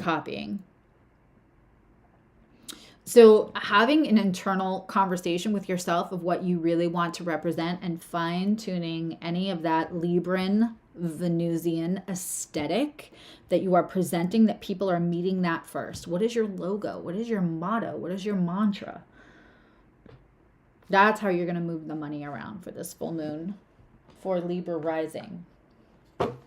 And of course, what part of yourself, what part of your autonomy, what part of your authenticity are you giving up so that things appear peaceful, so that you have external peace, right? I mean, it's like looking at the parent that has the one kid that cries when they already had their turn with the toy, and the quieter kid gets the toy taken away because we just need the peace. We're out in the stores. People are looking. Just let your brother play with it now. You can have it back for extra time later, right? Because we don't want people looking at us. It gives the impression that we don't have control or peace or nicety. Is that something you dealt with a parent? Is that how you were raised? Is that the parenting you were taught? Did you freeze up in public? These are systems to examine for yourself during this Libra full moon. And how do you express that now as an adult without even thinking about it? What kind of external peace do you practice that sacrifices your internal actual peace? Not the expression of assumed peacefulness.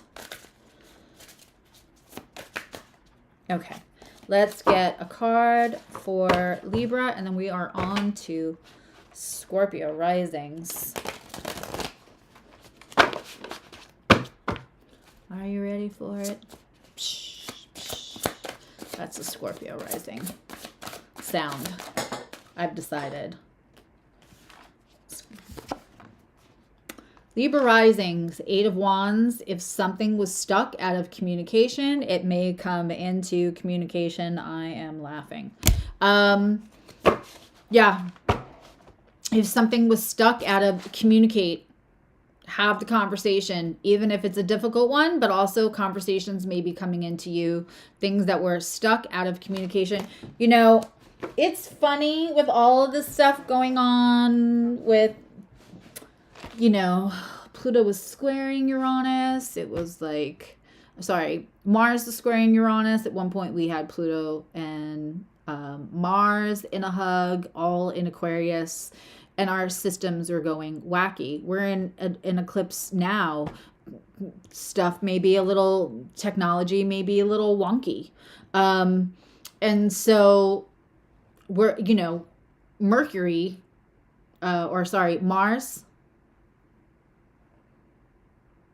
heaven help me. Mars has just moved into Pisces. So it's really in conjunct. It's not really having a conversation with the eclipse, but it's still in an aspect. Even if it's not a heavy conversation, it's still in an aspect. And so, as we see things go wonky, as people, the block may be that they don't have access to you. I'm just saying, for some of you, they may be confused or they may not have access to you through the technology. If they're looking at your Instagram, you're this, you're that. And I love when people say, I block them. It takes 2 seconds to make an account to go look at somebody's stuff if somebody wants to. But something may be in their way, one way or the other, on their side, on your side, that they cannot, and you may actually hear from this person. That 8 of Wands, communication can break, and also have the conversation even if it's hard. Okay, Scorpio, risings, how you doing?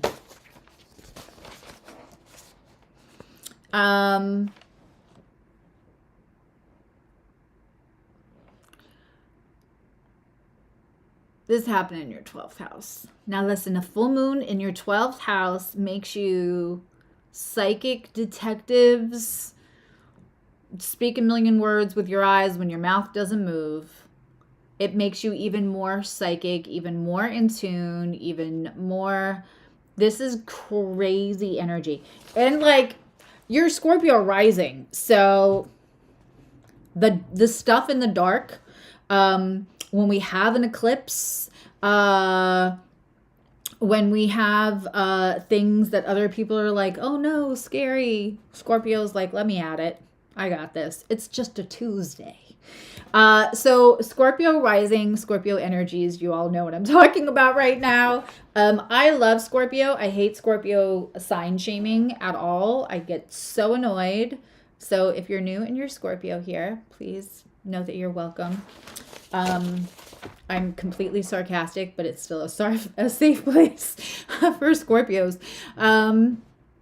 So Scorpio, this happening in your 12th house, which is, again, really interesting. That Mercury is in that 6th house, in opposition. The sun is in opposition. And there is, you know how to navigate an eclipse. You just do. Because you've been navigating dark corners since birth, if you're a Scorpio rising. So you're often comfortable where other people are uncomfortable. Scorpio moons, Scorpio placements in general, and people who have really strong Pluto placements, you can sit in a room where everybody else has to leave. You can sit in a conversation where other people are uncomfortable, and you mostly do it without judgment. Unless somebody's a really big asshole, and then you might be they're an asshole. Fair judgment. But not if they fucked up, you're not judging them. If they're purposely being an asshole, or especially being unkind to a marginalized demographic, then yeah, you might have a little something to say. But most of the time, so the 12th house, so a lot of people have full moons in the 12th house, and they're like, full moon eclipse in the 12th house. I kind of feel like Scorpio's this is where I am comfy. It is a darker house. It is a more obscured house. It's harder to be seen. But listen, Scorpios, you know things. You keep a lot of things under the surface, right? Our one moderator here, Scorpio moon and Scorpio rising. I literally, when I was making the Scorpio shirt for the Etsy store, I sent the design to him first to be is this good? Because it says just the tip, but it's an iceberg. Because, you're water, but it's that frozen underwater. So moving in silence, moving in darkness, come to the void with me, moving in silence and moving in darkness can really kind of be more comfortable and feel a little safer. You can do a lot of work. Like if you want to do money manifestation, love manifestation, if you want to like get your stuff straight with like not having all eyes on you, which Scorpio quite frankly prefers, this is a great time to do it. Yeah, you're comfortable in the dark. Take your big eyes. Take your piercing Scorpio rising eyes. They do that face a lot. And you can kind of think about what you need to move. And dare I get all kinds of woo-woo. Because, you know, Scorpio is also very logical and often very smart. But stay with me here as a fellow water sign. You can work this 12th house eclipse, full moon magic. You can get to the harmony from kind of power of your mind. Scorpio often feels a lot of obstacles. So again, another obstacle, they're like, okay, so it's a Tuesday. If you use the power that you have with your psychic abilities, with your mind, your minds are so strong. They have to be. They have to be because they take you through your life. Now, you're also fixed. So sometimes the mind is strong around things that are not helpful to you, but you can use that for good or evil, Scorpio rising. So you have so much power here to the power of suggestion, the power of thought, the power of manifestation, the power of joining your energy with somebody. Yeah. The balance is going to be in, and have I made it clear that I love Scorpios? So like, I know you can take this.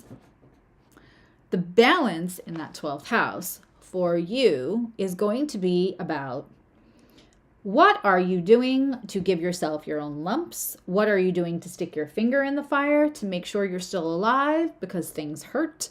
And where can you lean into the spirituality that your incredible, strong mind sometimes say, nah, I don't know, that sounds a little woo-woo for me.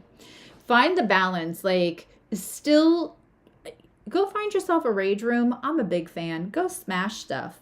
Go take that scorpionic, like, life experience and go take it out on some appliances somebody donated in a rage room. And then, like, meditate. Like, literally go look up manifestations, go like find the balance on what you're hiding and shoving down and making yourself ill with, 12th, 6th house axis, and have an outlet, have a spiritual outlet. You can do it quietly. Nobody has to know. You don't have to tell people at work. You probably won't anyway.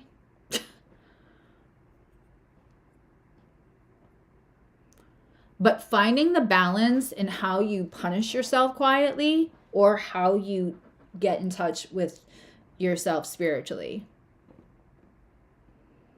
Yes, I said punish yourself.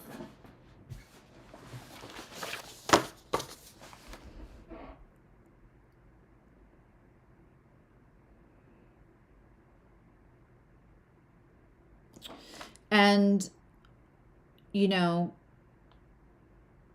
the money for you, the career stuff in this 12th house,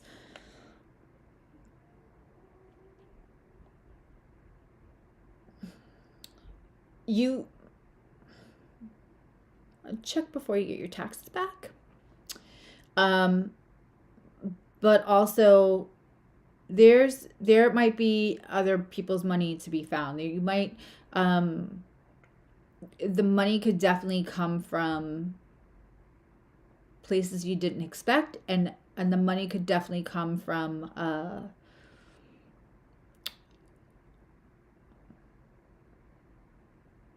You may have ideas that you want to share with like higher ups.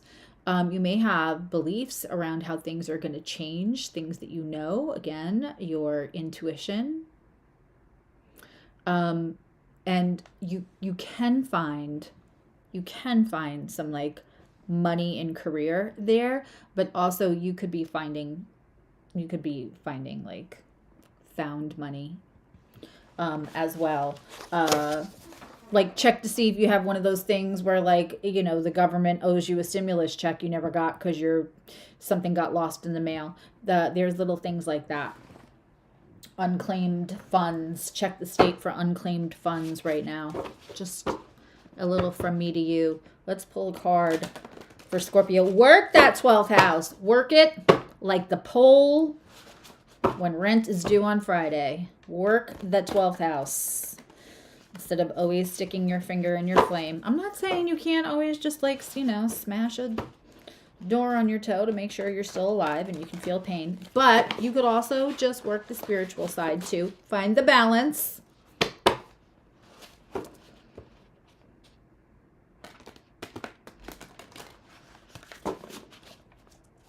And it's wherever the 5 degrees of the Wheel of Fortune, third time this is coming out. When I tell you this eclipse can open things up if you want to meet it. Third time, Scorpio rising. Wheel of Fortune. Wheel of Fortune.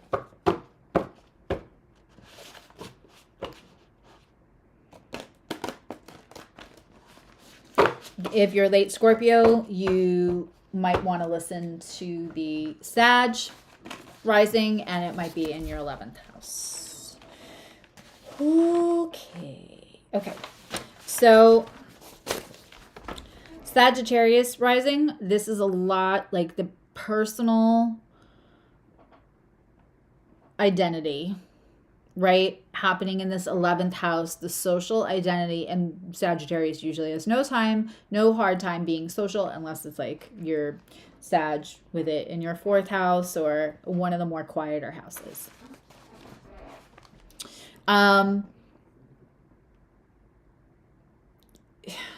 Balance in your social dynamics. Sagittarius can have people that they're social with, and then there's the people that know where the bodies are buried. If you have a Sag friend, you know. Sag risings have this incredible, beautiful Jupiterian. They also have Sag risings tend to have really big, gorgeous laughs. My friend Vita is a Sag rising and quite famous for her laugh. It's just, you know it from across the room. But they have this, because of, you know, the Jupiterian flavor of a Sag rising, they tend to have this kind of ability to touch everyone they meet, to have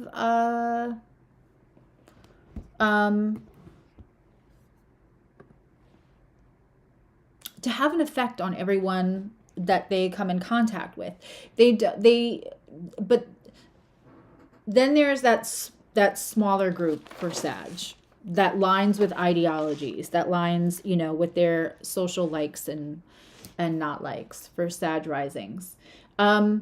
This Libra 11th house it may have you finding the balance in diplomacy in your friends groups and in online. You know, Libra is the house of it is the sign of justice. And right now, social justice is a big topic. Finding balance in how you keep that 11th house broad audience. Finding balance on the way that you were able to kind of capture everybody's attention when you meet them. How to hold it in a way that also doesn't make you inauthentic for what your actual beliefs are. This is probably going to come up for a lot of Sag risings right now. Also, long-term goals. Anything that's been in the way of your long-term goals is you know, going to be the earth blocking the sun and the moon conversation, you're going to find a way around what feels like it's been blocking your long-term goals. Can really, really open up. It can really open up a lot. And again, it's all kind of tied into what you're going to allow to not put you in a box. Sag doesn't get put in a box. Sag rising often does not get put in a box, but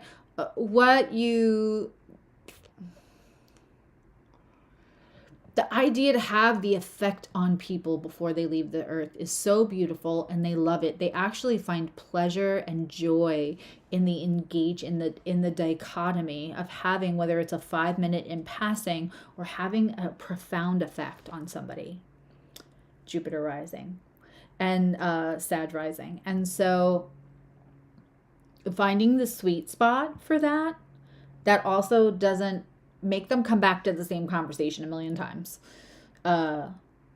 because they're trying to skirt around. They're trying to only use the nice words, and they're trying to skirt around the belief systems that I promise you, hold so dear.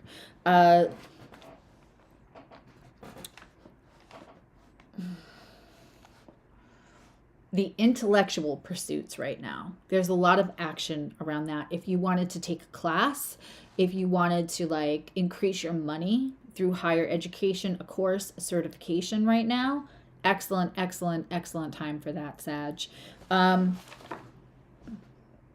know, the sun is shining while the moon is in your 11th. The sun is shining in that 5th house of romance. There could have been, I want to say like a secret romance. There could have been somebody that either you had a little, I hate using the word crush for adults, but crush on, and then they had a little crush, and this might get moved. You might literally have to go around one thing and on your way find an encounter. Again, I want to say encounter that surprises you. And there can be new romance that way with that Aries and the Mercury there, even though it's opposing. So it's like letting down, like maybe saying to somebody like, this just isn't like, this is not, we have different belief system, and somebody else hearing you say that and thinking that is for me. That kind of like, yep, not cross. And Sag is really good about sticking to their beliefs, but they're often very kind about letting people down about that. But you may have to do that in a firm way, and somebody else hanging out there is like, that's for me. And they might have been holding back reserving their opinion of you to find out how staunch you were on the same things they were staunch about. Just saying. Let's pull a card for Sag rising. And then we're on to Capricorn. Also like dying of thirst.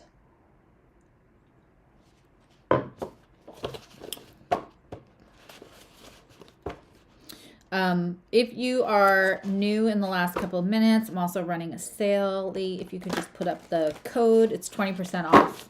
I'll have my moderator put up the code on TubeView. And also, if you're watching on TubeView, there's like a little QR on the screen, and that will just take you to all my links. It's a lot easier. Well, it's easier if you're watching on a phone or, a laptop, an iPad, or a TV. But why? All right, let's get cards for Sag risings.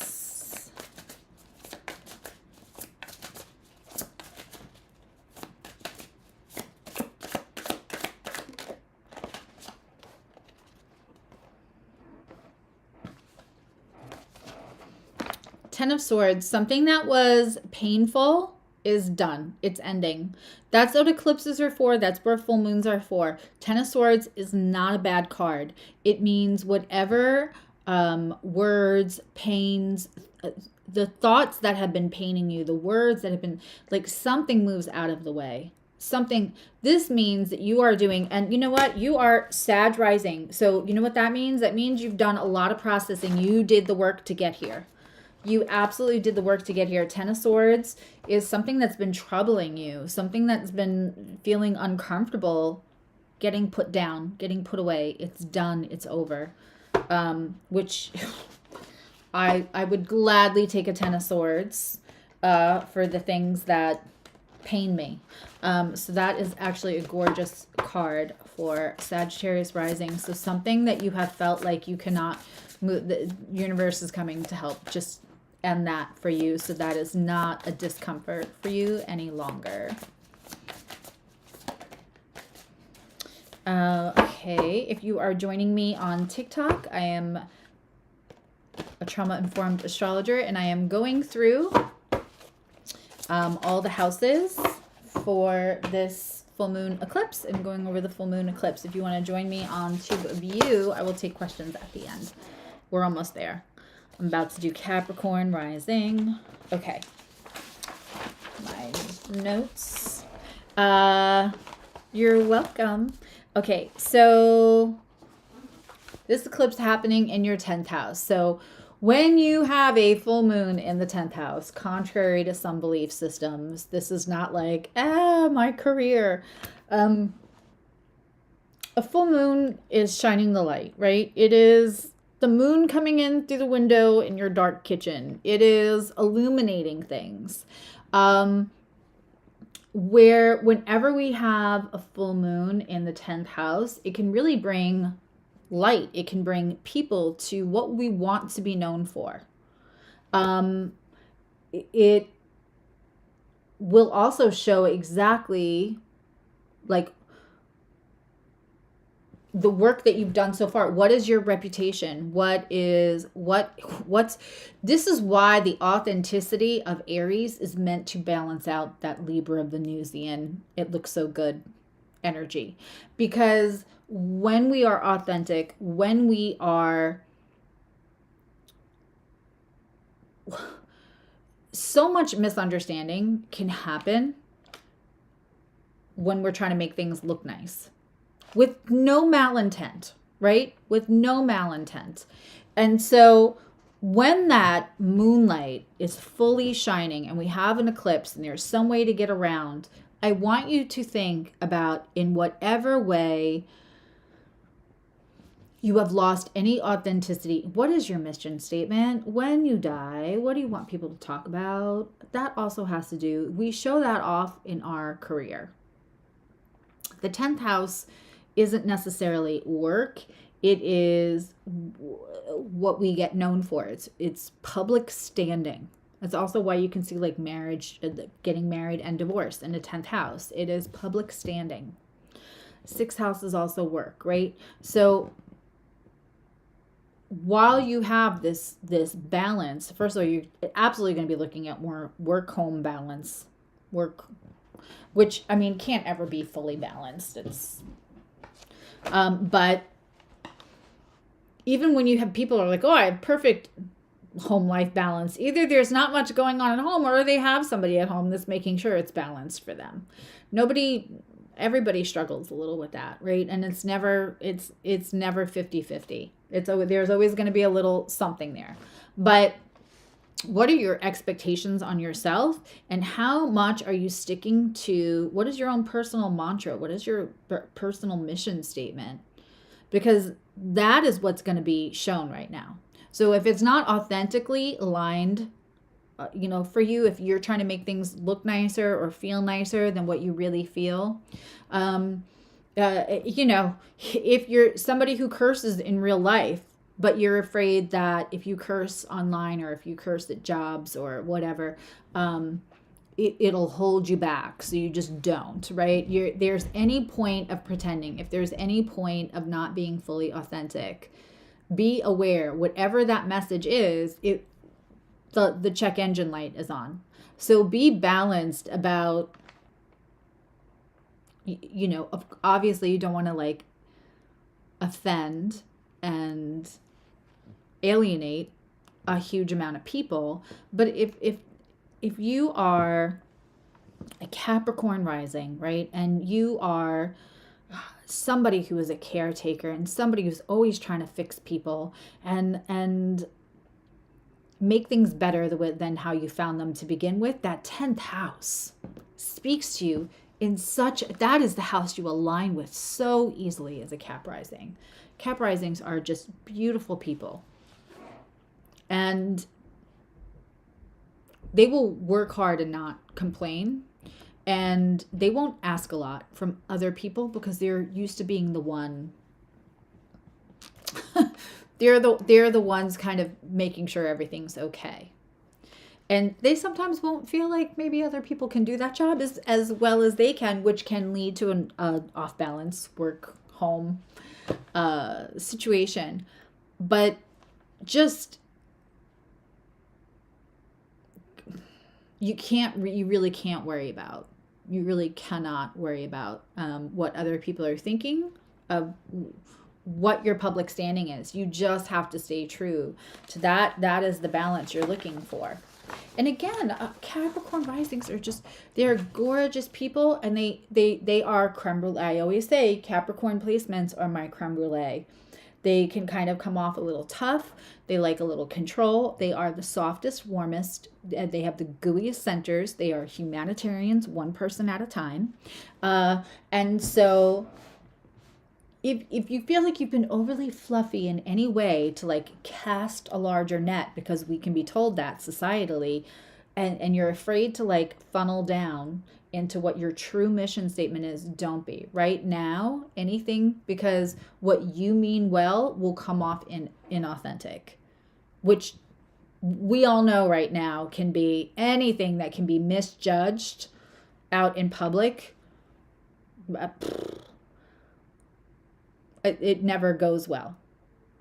So for the sake of like casting a wide net and not offending anyone, we can also find ourselves somebody catching one little thing we said that doesn't line up with who we've been our whole lives, and then it having a much bigger effect in a bad way, even though we were just trying to be inclusive. Right? You can be inclusive and still be really authentic and say fuck a lot. I'm not saying that's exactly it, but just know that is really part of this full moon for these beautiful, beautiful Cap risings. Also, personal authority. I often have sessions with my gorgeous Capricorn placements and say, thematically to your life, the way that you're going to help your relationships is to take a step back, because you were born a caretaker. You were probably a caretaker before you ever should have been one. Not my monkeys, not my circus. Not my monkeys, not my circus. Say that to yourself again and again and again. Because when we do this, when we see somebody falling, when we see somebody fucking up, right? We want to go, oh my God, don't do that. Let me put the cushion net there. Let me help you out of that. But they need to hit the bottom so that they can figure out what the tools are that they need to get back up, right? So, and the control part isn't helping you. So like sitting back, the opposite of Capricorn is Cancer, and the Cancer card is the Chariot. It's leaning back, right? So personal authority and structural changes right now for you. You cannot change the other people. You cannot change that they're doing everything wrong. You cannot change that they're doing everything wrong. You cannot change that they are doing everything wrong. That they're taking shortcuts that are going to get that. You can't change it. What you can change is your own structural. You can change your own structural foundation. And within that, you can build gentle boundaries. Saturn is in Pisces. You can build gentle boundaries so that you're not having to have those conversations. You're not exhausting yourself having those conversations again and again, because you are exhausting yourself most likely. Right? It comes in when you have a relationship with a Capricorn placement that is trying to help you and you will not take the help. It is the opposite of March. It comes in like a lamb and goes out like a lion. Show me the lie. I want my Capricorns. Go ahead, because I just said the thing. So tell me if I'm wrong. You can tell me I'm wrong. But after a point of you saying this is not helping you, you're doing damage to yourself. Like, I'm giving you the roadmap to do this in a way that's going to help your growth, and like you can learn off of my wisdom, off of the mistakes on my back. And they're like, no, I'm good, right? And only if you really, really care.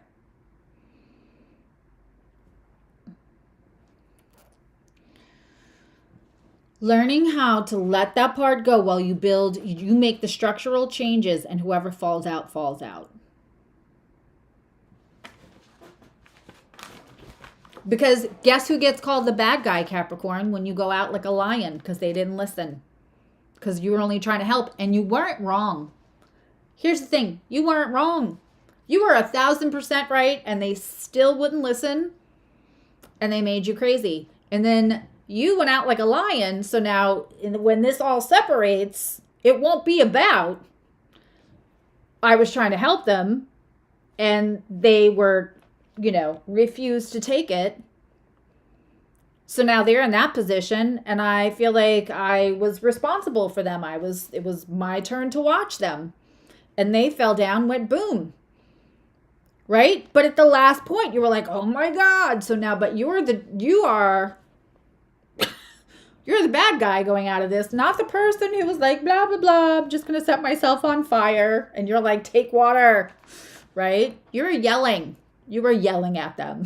Like, that is the story of Capricorn placements. I love that all the Capricorns are jumping in going, yes, this.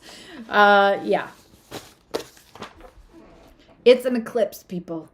It's showing you a different way to do things because of the blockage. Capricorn's the hardest to convince that the way that you've been doing something is wrong. Because it's not that the way that you're doing something is wrong. You just got all that you needed to get out of that. Marie Kondo that shit. Thank you for informing me for all the right ways. Thank you for letting me learn stick shift before I learned automatic. Thank you for letting me learn the hard way before it's... But now you can use the soft way. It's okay. No one's going to tell on you. Just so you know, there's not a separate hell for Capricorns who did anything the easy way. I don't know if anyone's ever told you that. But you don't go to like this shaming hell where they shame you for doing things the easy way, Capricorns. Okay, let's pull a card for you now that I just read you to filth out of the most love, and I know that you can take it. I love Capricorns and Scorpios.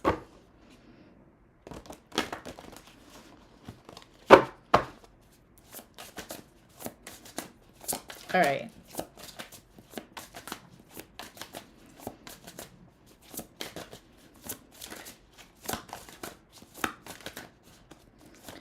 Card for Capricorn rising, then we're on to Aquarius and Pisces, and then we are done. And then I will take questions if anybody has questions. The Hermit. Yeah, okay. The Hermit card is not about you having to go into isolation because nobody wants to have anything to do with you. It's about you going in. This is you taking a step, right? Taking a step back and going in for the enlightenment. And the enlightenment doesn't mean go learn everything all the way, the instruction book back to it. Means the enlightenment.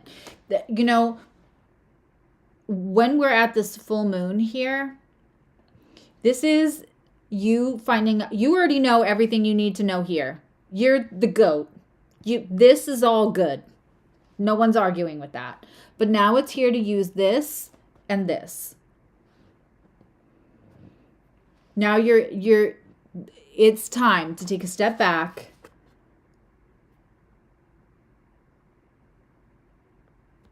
and let the enlighten, before you make any more decisions, just take a minute, maybe let eclipse season finish out because your 10th house is so important for you. It's not a fuck around and find out space for Capricorn risings. It's not.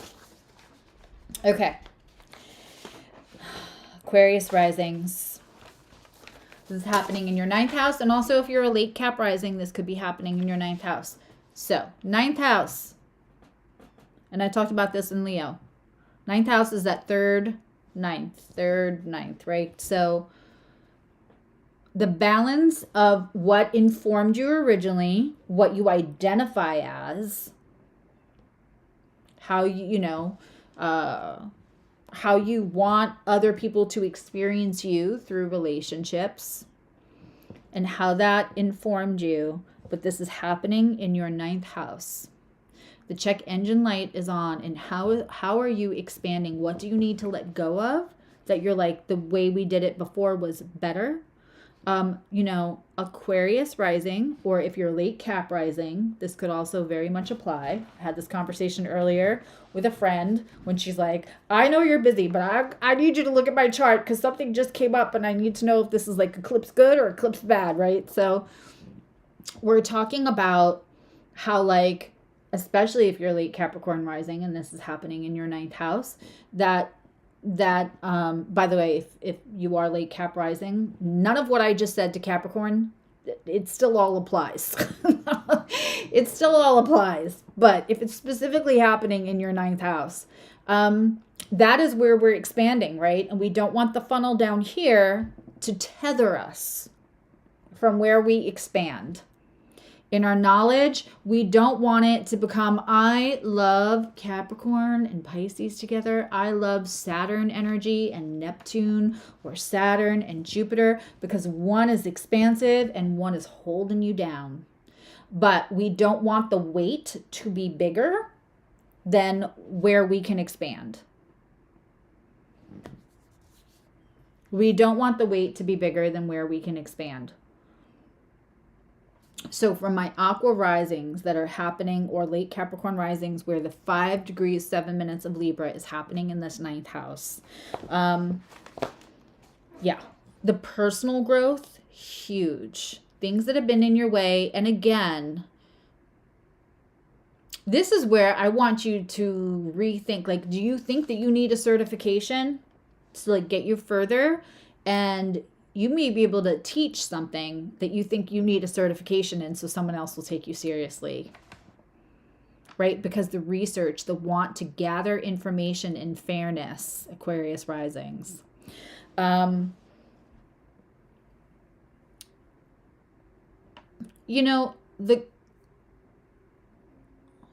commitment in partnerships is also something going on here for people having this in the 9th house. Because of its relation to placements currently in the 7th.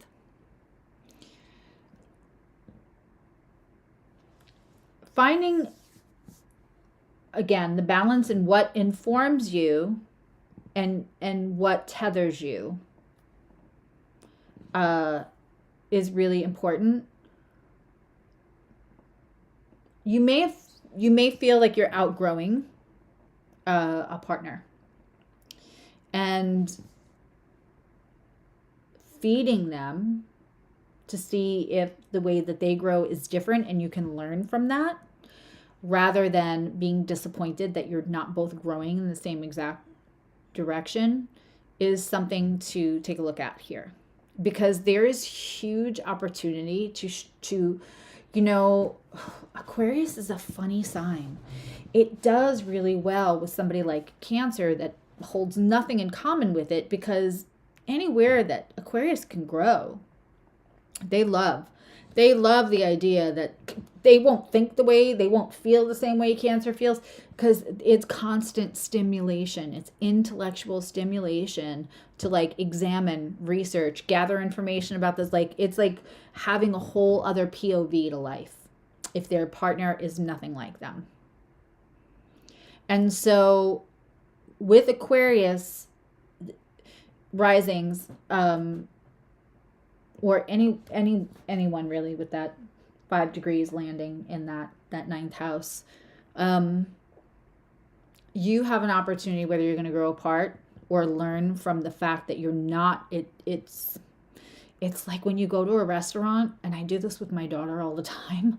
Like, we both love the same thing, or we both love two things. So she gets one and I get the other, and we split it.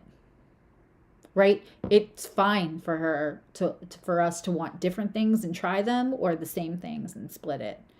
But you can either be sad that you didn't grow like this, or you can use this space in between the growing differently to, I mean, light a fire under your more intellectual gaining from a relationship. And that is very helpful to any relationship where you feel like you can always still learn from each other.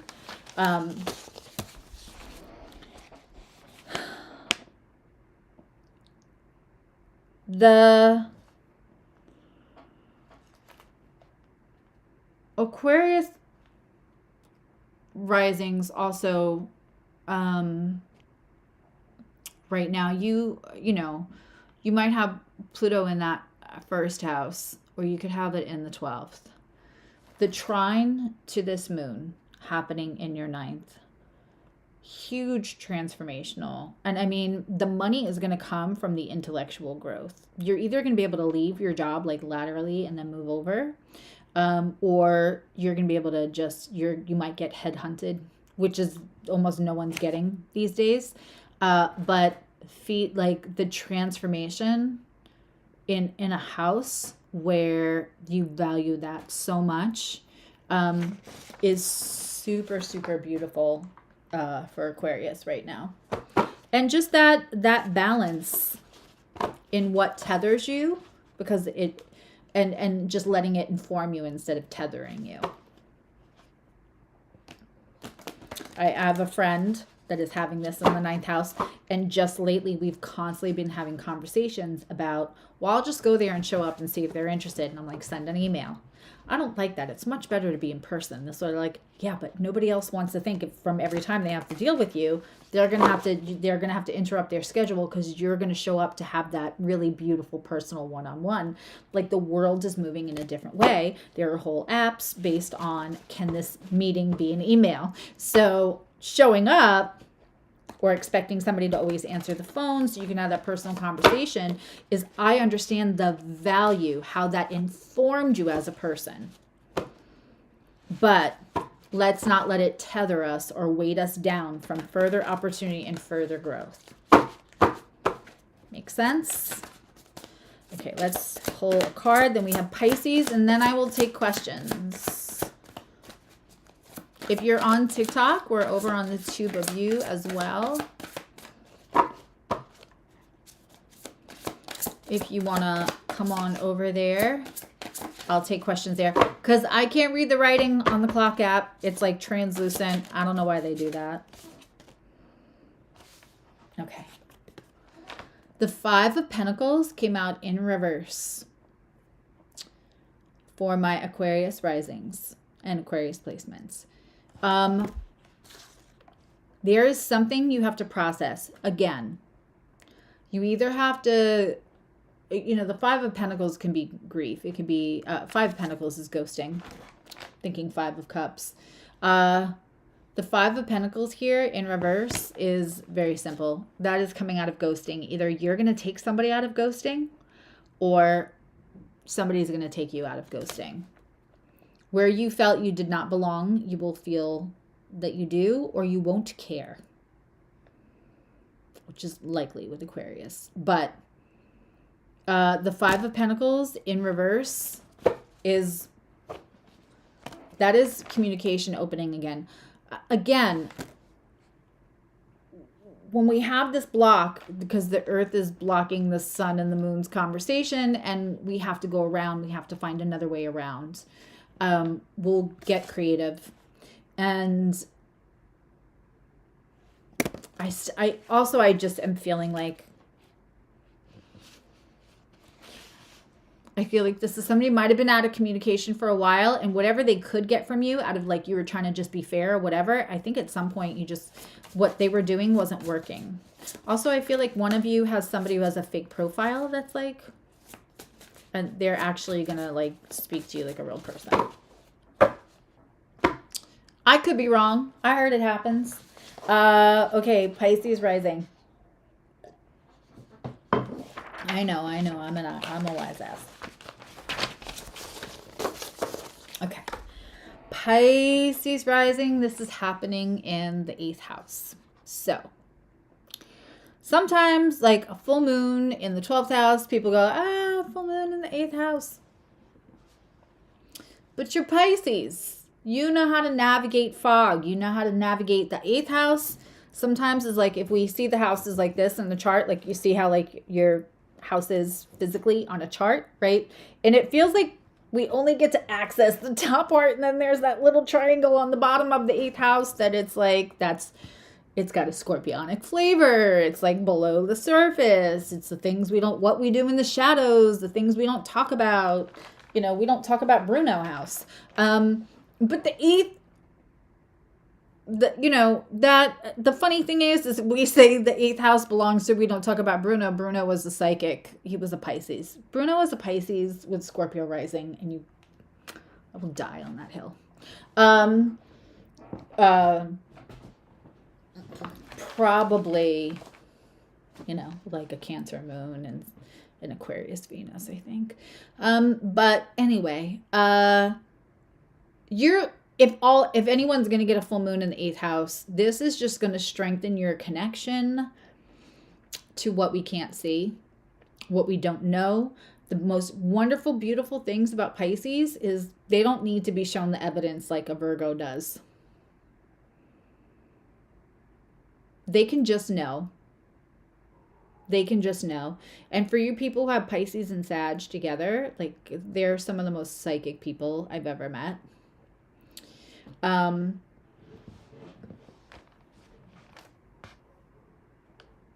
This full moon happening in your 8th house. So yes, this is your money axis. There's going to be balance about spending, giving, and what debt can look like, and whether debt is financial or debt in what do you feel like you owe.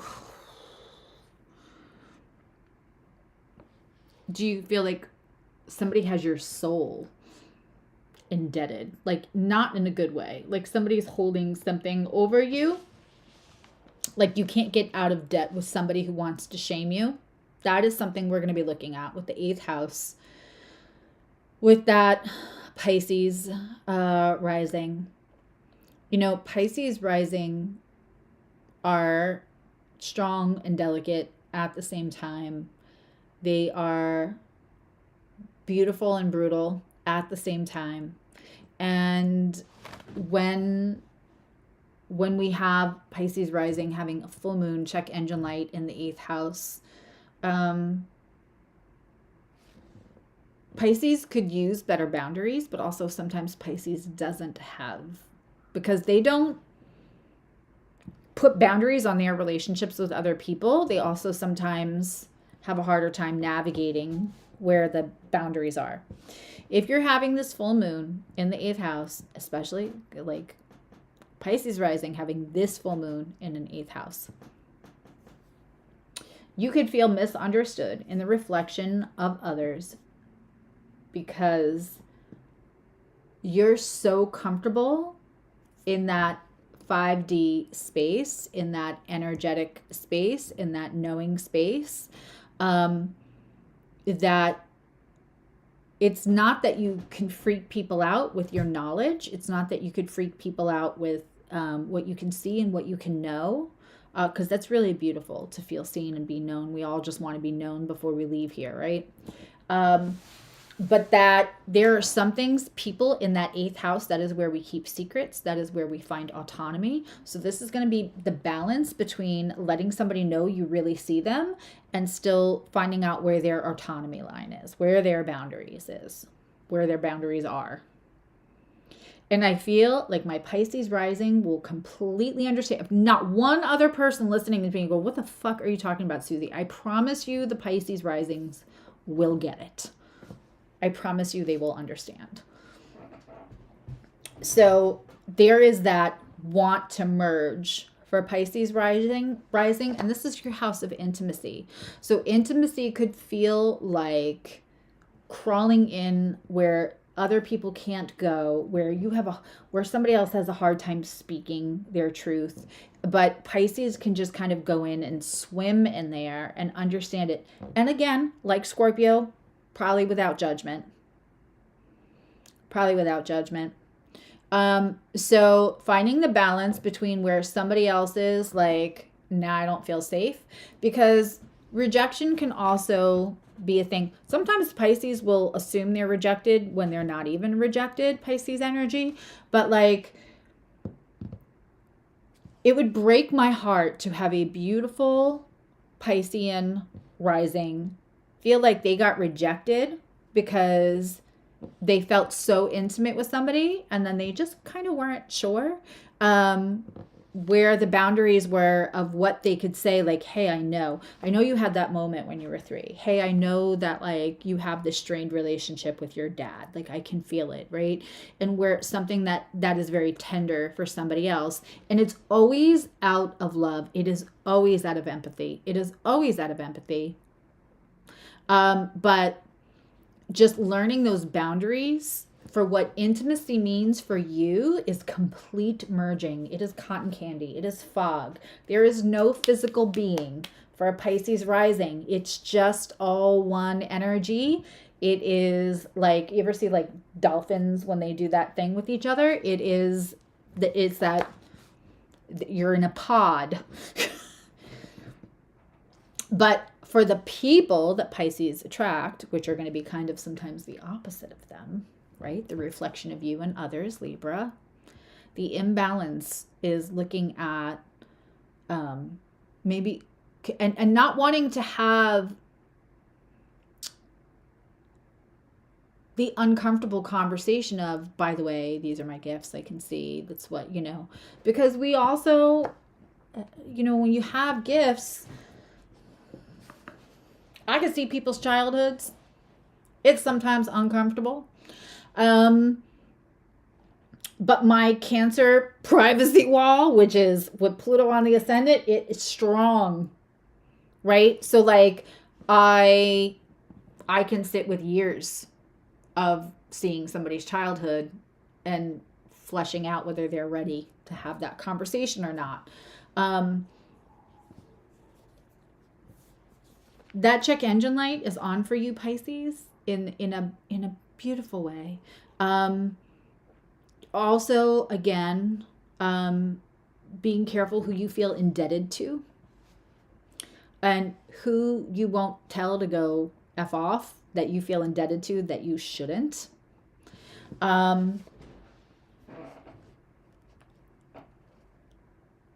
Because feeling indebted, feeling like anyone's making you feel smaller than a Pisces can already make themselves feel on a regular old Tuesday is not fun. Mercury is in that second house. It's in Aries right now. Looking at, even though it's an opposition, where you're uncomfortable to go get your resources and your self-value, speaking your own self-value. Also, again, when I talked about insurance policies, padding that insurance policy for Virgo to make sure you're accepted without being productive, that also flies for Pisces rising. We can often feel like the ability to understand. You don't even have to say it. I can just understand you without you having to do any of the painful work of speaking about something that's hard for you to speak about. The way Pisces will just kind of wrap you up in their cotton candy love is so beautiful, but it is also how they, pad the insurance policy of being valued by somebody. Is, I'm going to understand you like no one else ever has. Warts and all. And so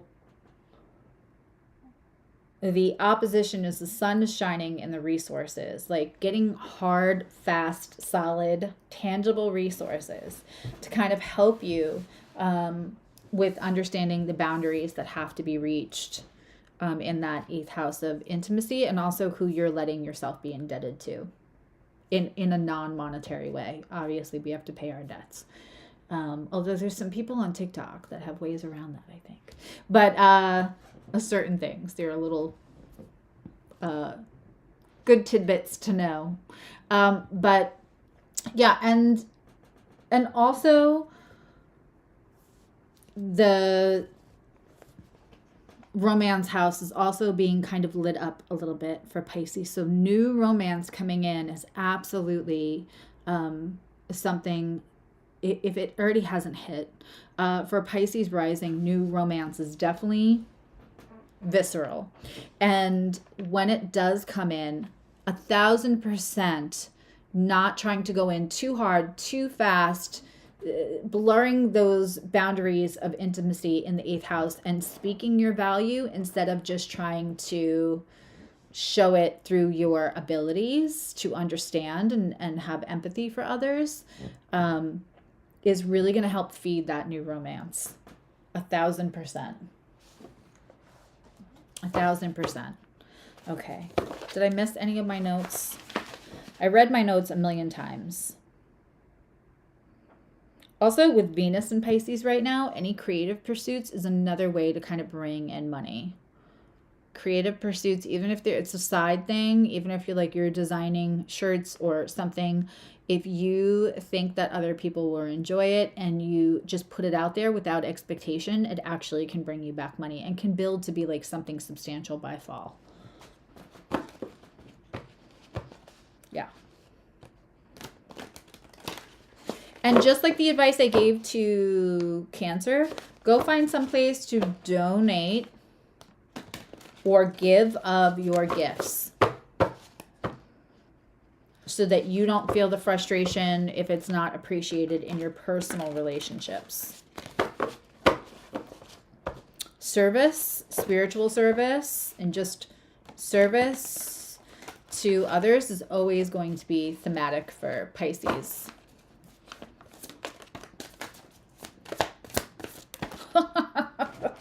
What did I say about new romance? Pisces rising, y'all got the Lover's card. Y'all got the Lover's card. That's a nice way to wrap that up. Okay, so I'm happy to take questions. If you are on TikTok, I appreciate the 4 people that have been watching me. But if you want to go over to the tube of you, same bat channel, same bat name, because it'll be easier for me to answer questions. When I can read the writing, I can't really read the writing. I know somebody said, hey, hi. I really appreciate whoever did watch. I know a couple of you already jumped over. All of my notes. Who's the Virgo rising with a Gemini Mercury? I practically filled that notebook. So does anybody have questions about... Okay, so the first question is developing your spiritual gifts. The first thing that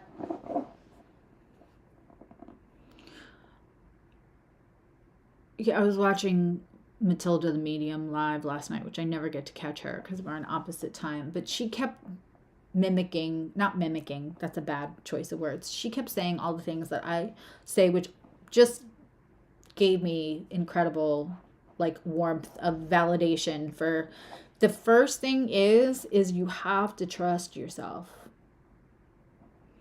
You have to trust yourself. One of my favorite ways is to get a deck and shuffle. And so we all know what the cards have meanings. We could have extra meanings. We can have our relationship. But one of the things that I did in the very beginning of my tarot career to kind of expand my vocabulary and have a deeper conversation with my guides was to pull a card, right? And see if I felt anything else around that. See if it brought up images of anybody I know. The other thing that I love to do would be show me somebody who's, I already have a card for that because I already did it. But show me somebody who show me a card for somebody who loves to do something creative, cook or sew or bake or something, but they're hiding from doing that for a living.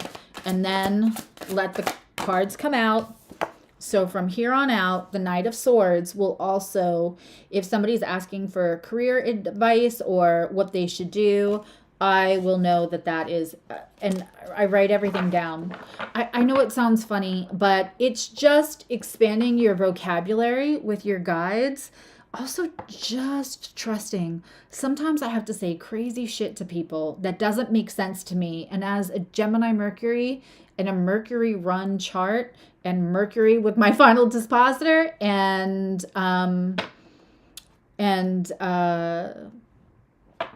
you know, my Virgo rising, I really want information. I really want things to make sense.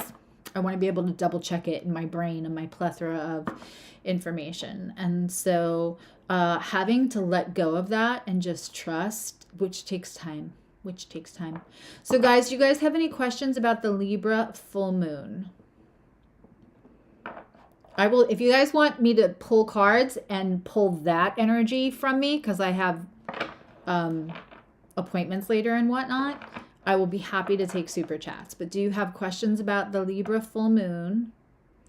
Or like if you want to tell me like your sun is like squaring the full moon, I will happily take super chats if you guys really want me to pull cards. That's fine. But or whatever they do on TikTok. But I would rather stay to questions about the full moon or the eclipse, or how that might be, if you want to ask about how it's affecting a placement on your chart that you know of.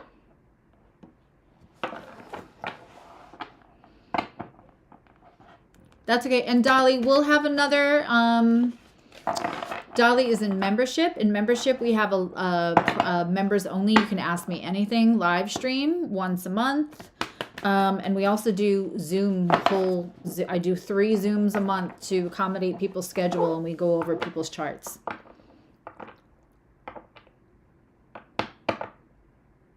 Dora, what is your rising sign? I'm sorry, I don't know it off the top of my head yet, babe.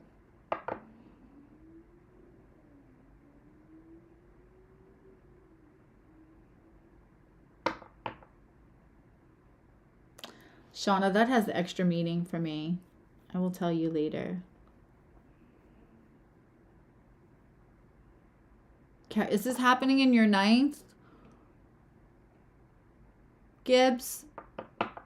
You're a Sag rising. Dora?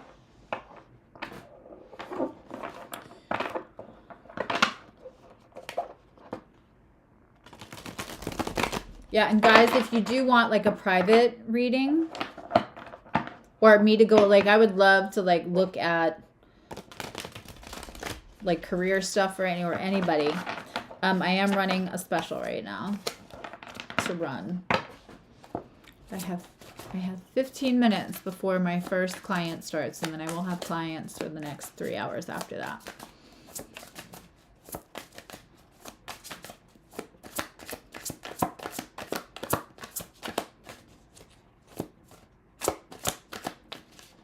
Yeah, I'm taking super chats to pull cards.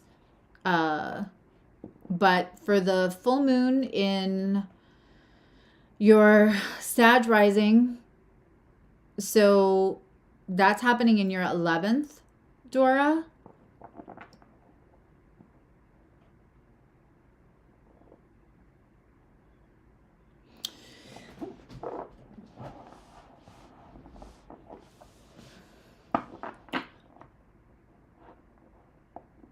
Hold on one second.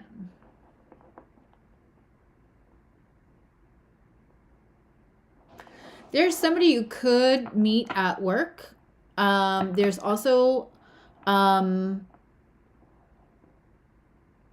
don't feel like it's being set up by a friend, but is this an established relationship? I feel like there's one that's kind of established, but I also feel like there's somebody coming in new for you. This 11th house, how it affects the love life. First of all, everything with the Libra moon is about how you experience yourself through relationships.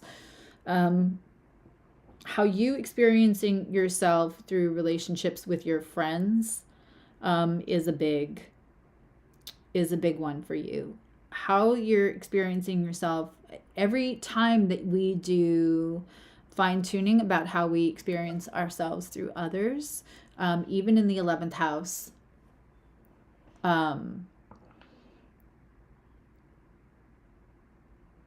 Yeah, I think something might come in and disrupt that one way or the other. I don't feel like it's bad though. I don't feel like it's bad. How you relate in groups,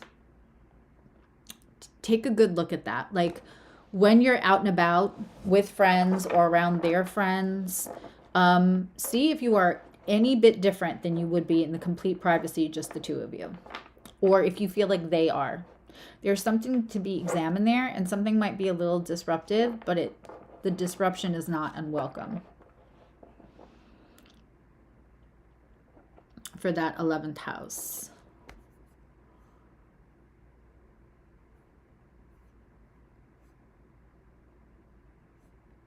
Gibson, do you want to know how the full moon's hitting your chart?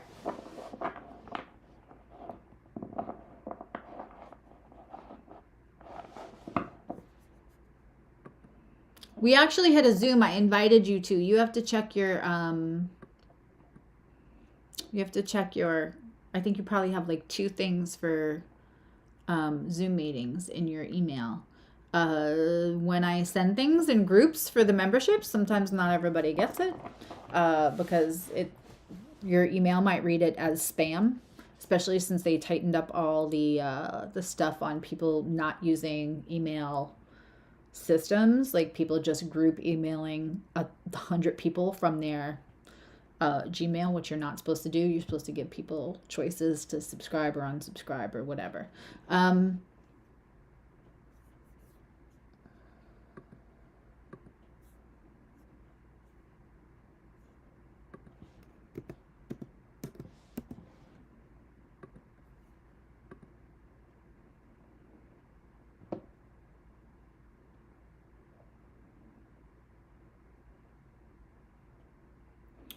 Yeah, this is happening in your 9th house. So looking at what informs you, Gibson, but not letting it hold you back is a big one for you. So looking at what informed you, looking at like how you used to do things, especially with, you know, that traditional rising and that caretaking rising, looking at what could be tethering you and the balance between expanding and feeling a little scared maybe to move forward, or feeling maybe overly safe in the old ways.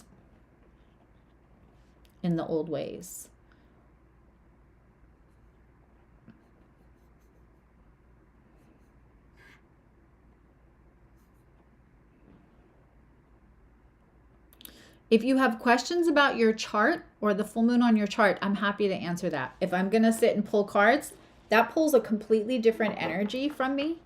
So just for today, sometimes I take questions, sometimes I'm here for that energy, but I've been online and in a group space for a couple of hours now. So those are my healthy boundaries. I'm happy to answer questions about astrology. If I'm going to like pull cards and have to like dig into a whole other set of energy, then those are super chats. That's hard for Cancer and a Pisces North Node, but I'm learning.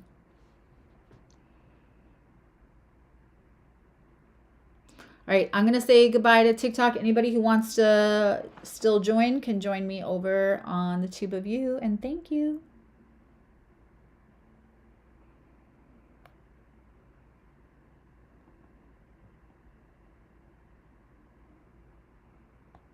Here we go.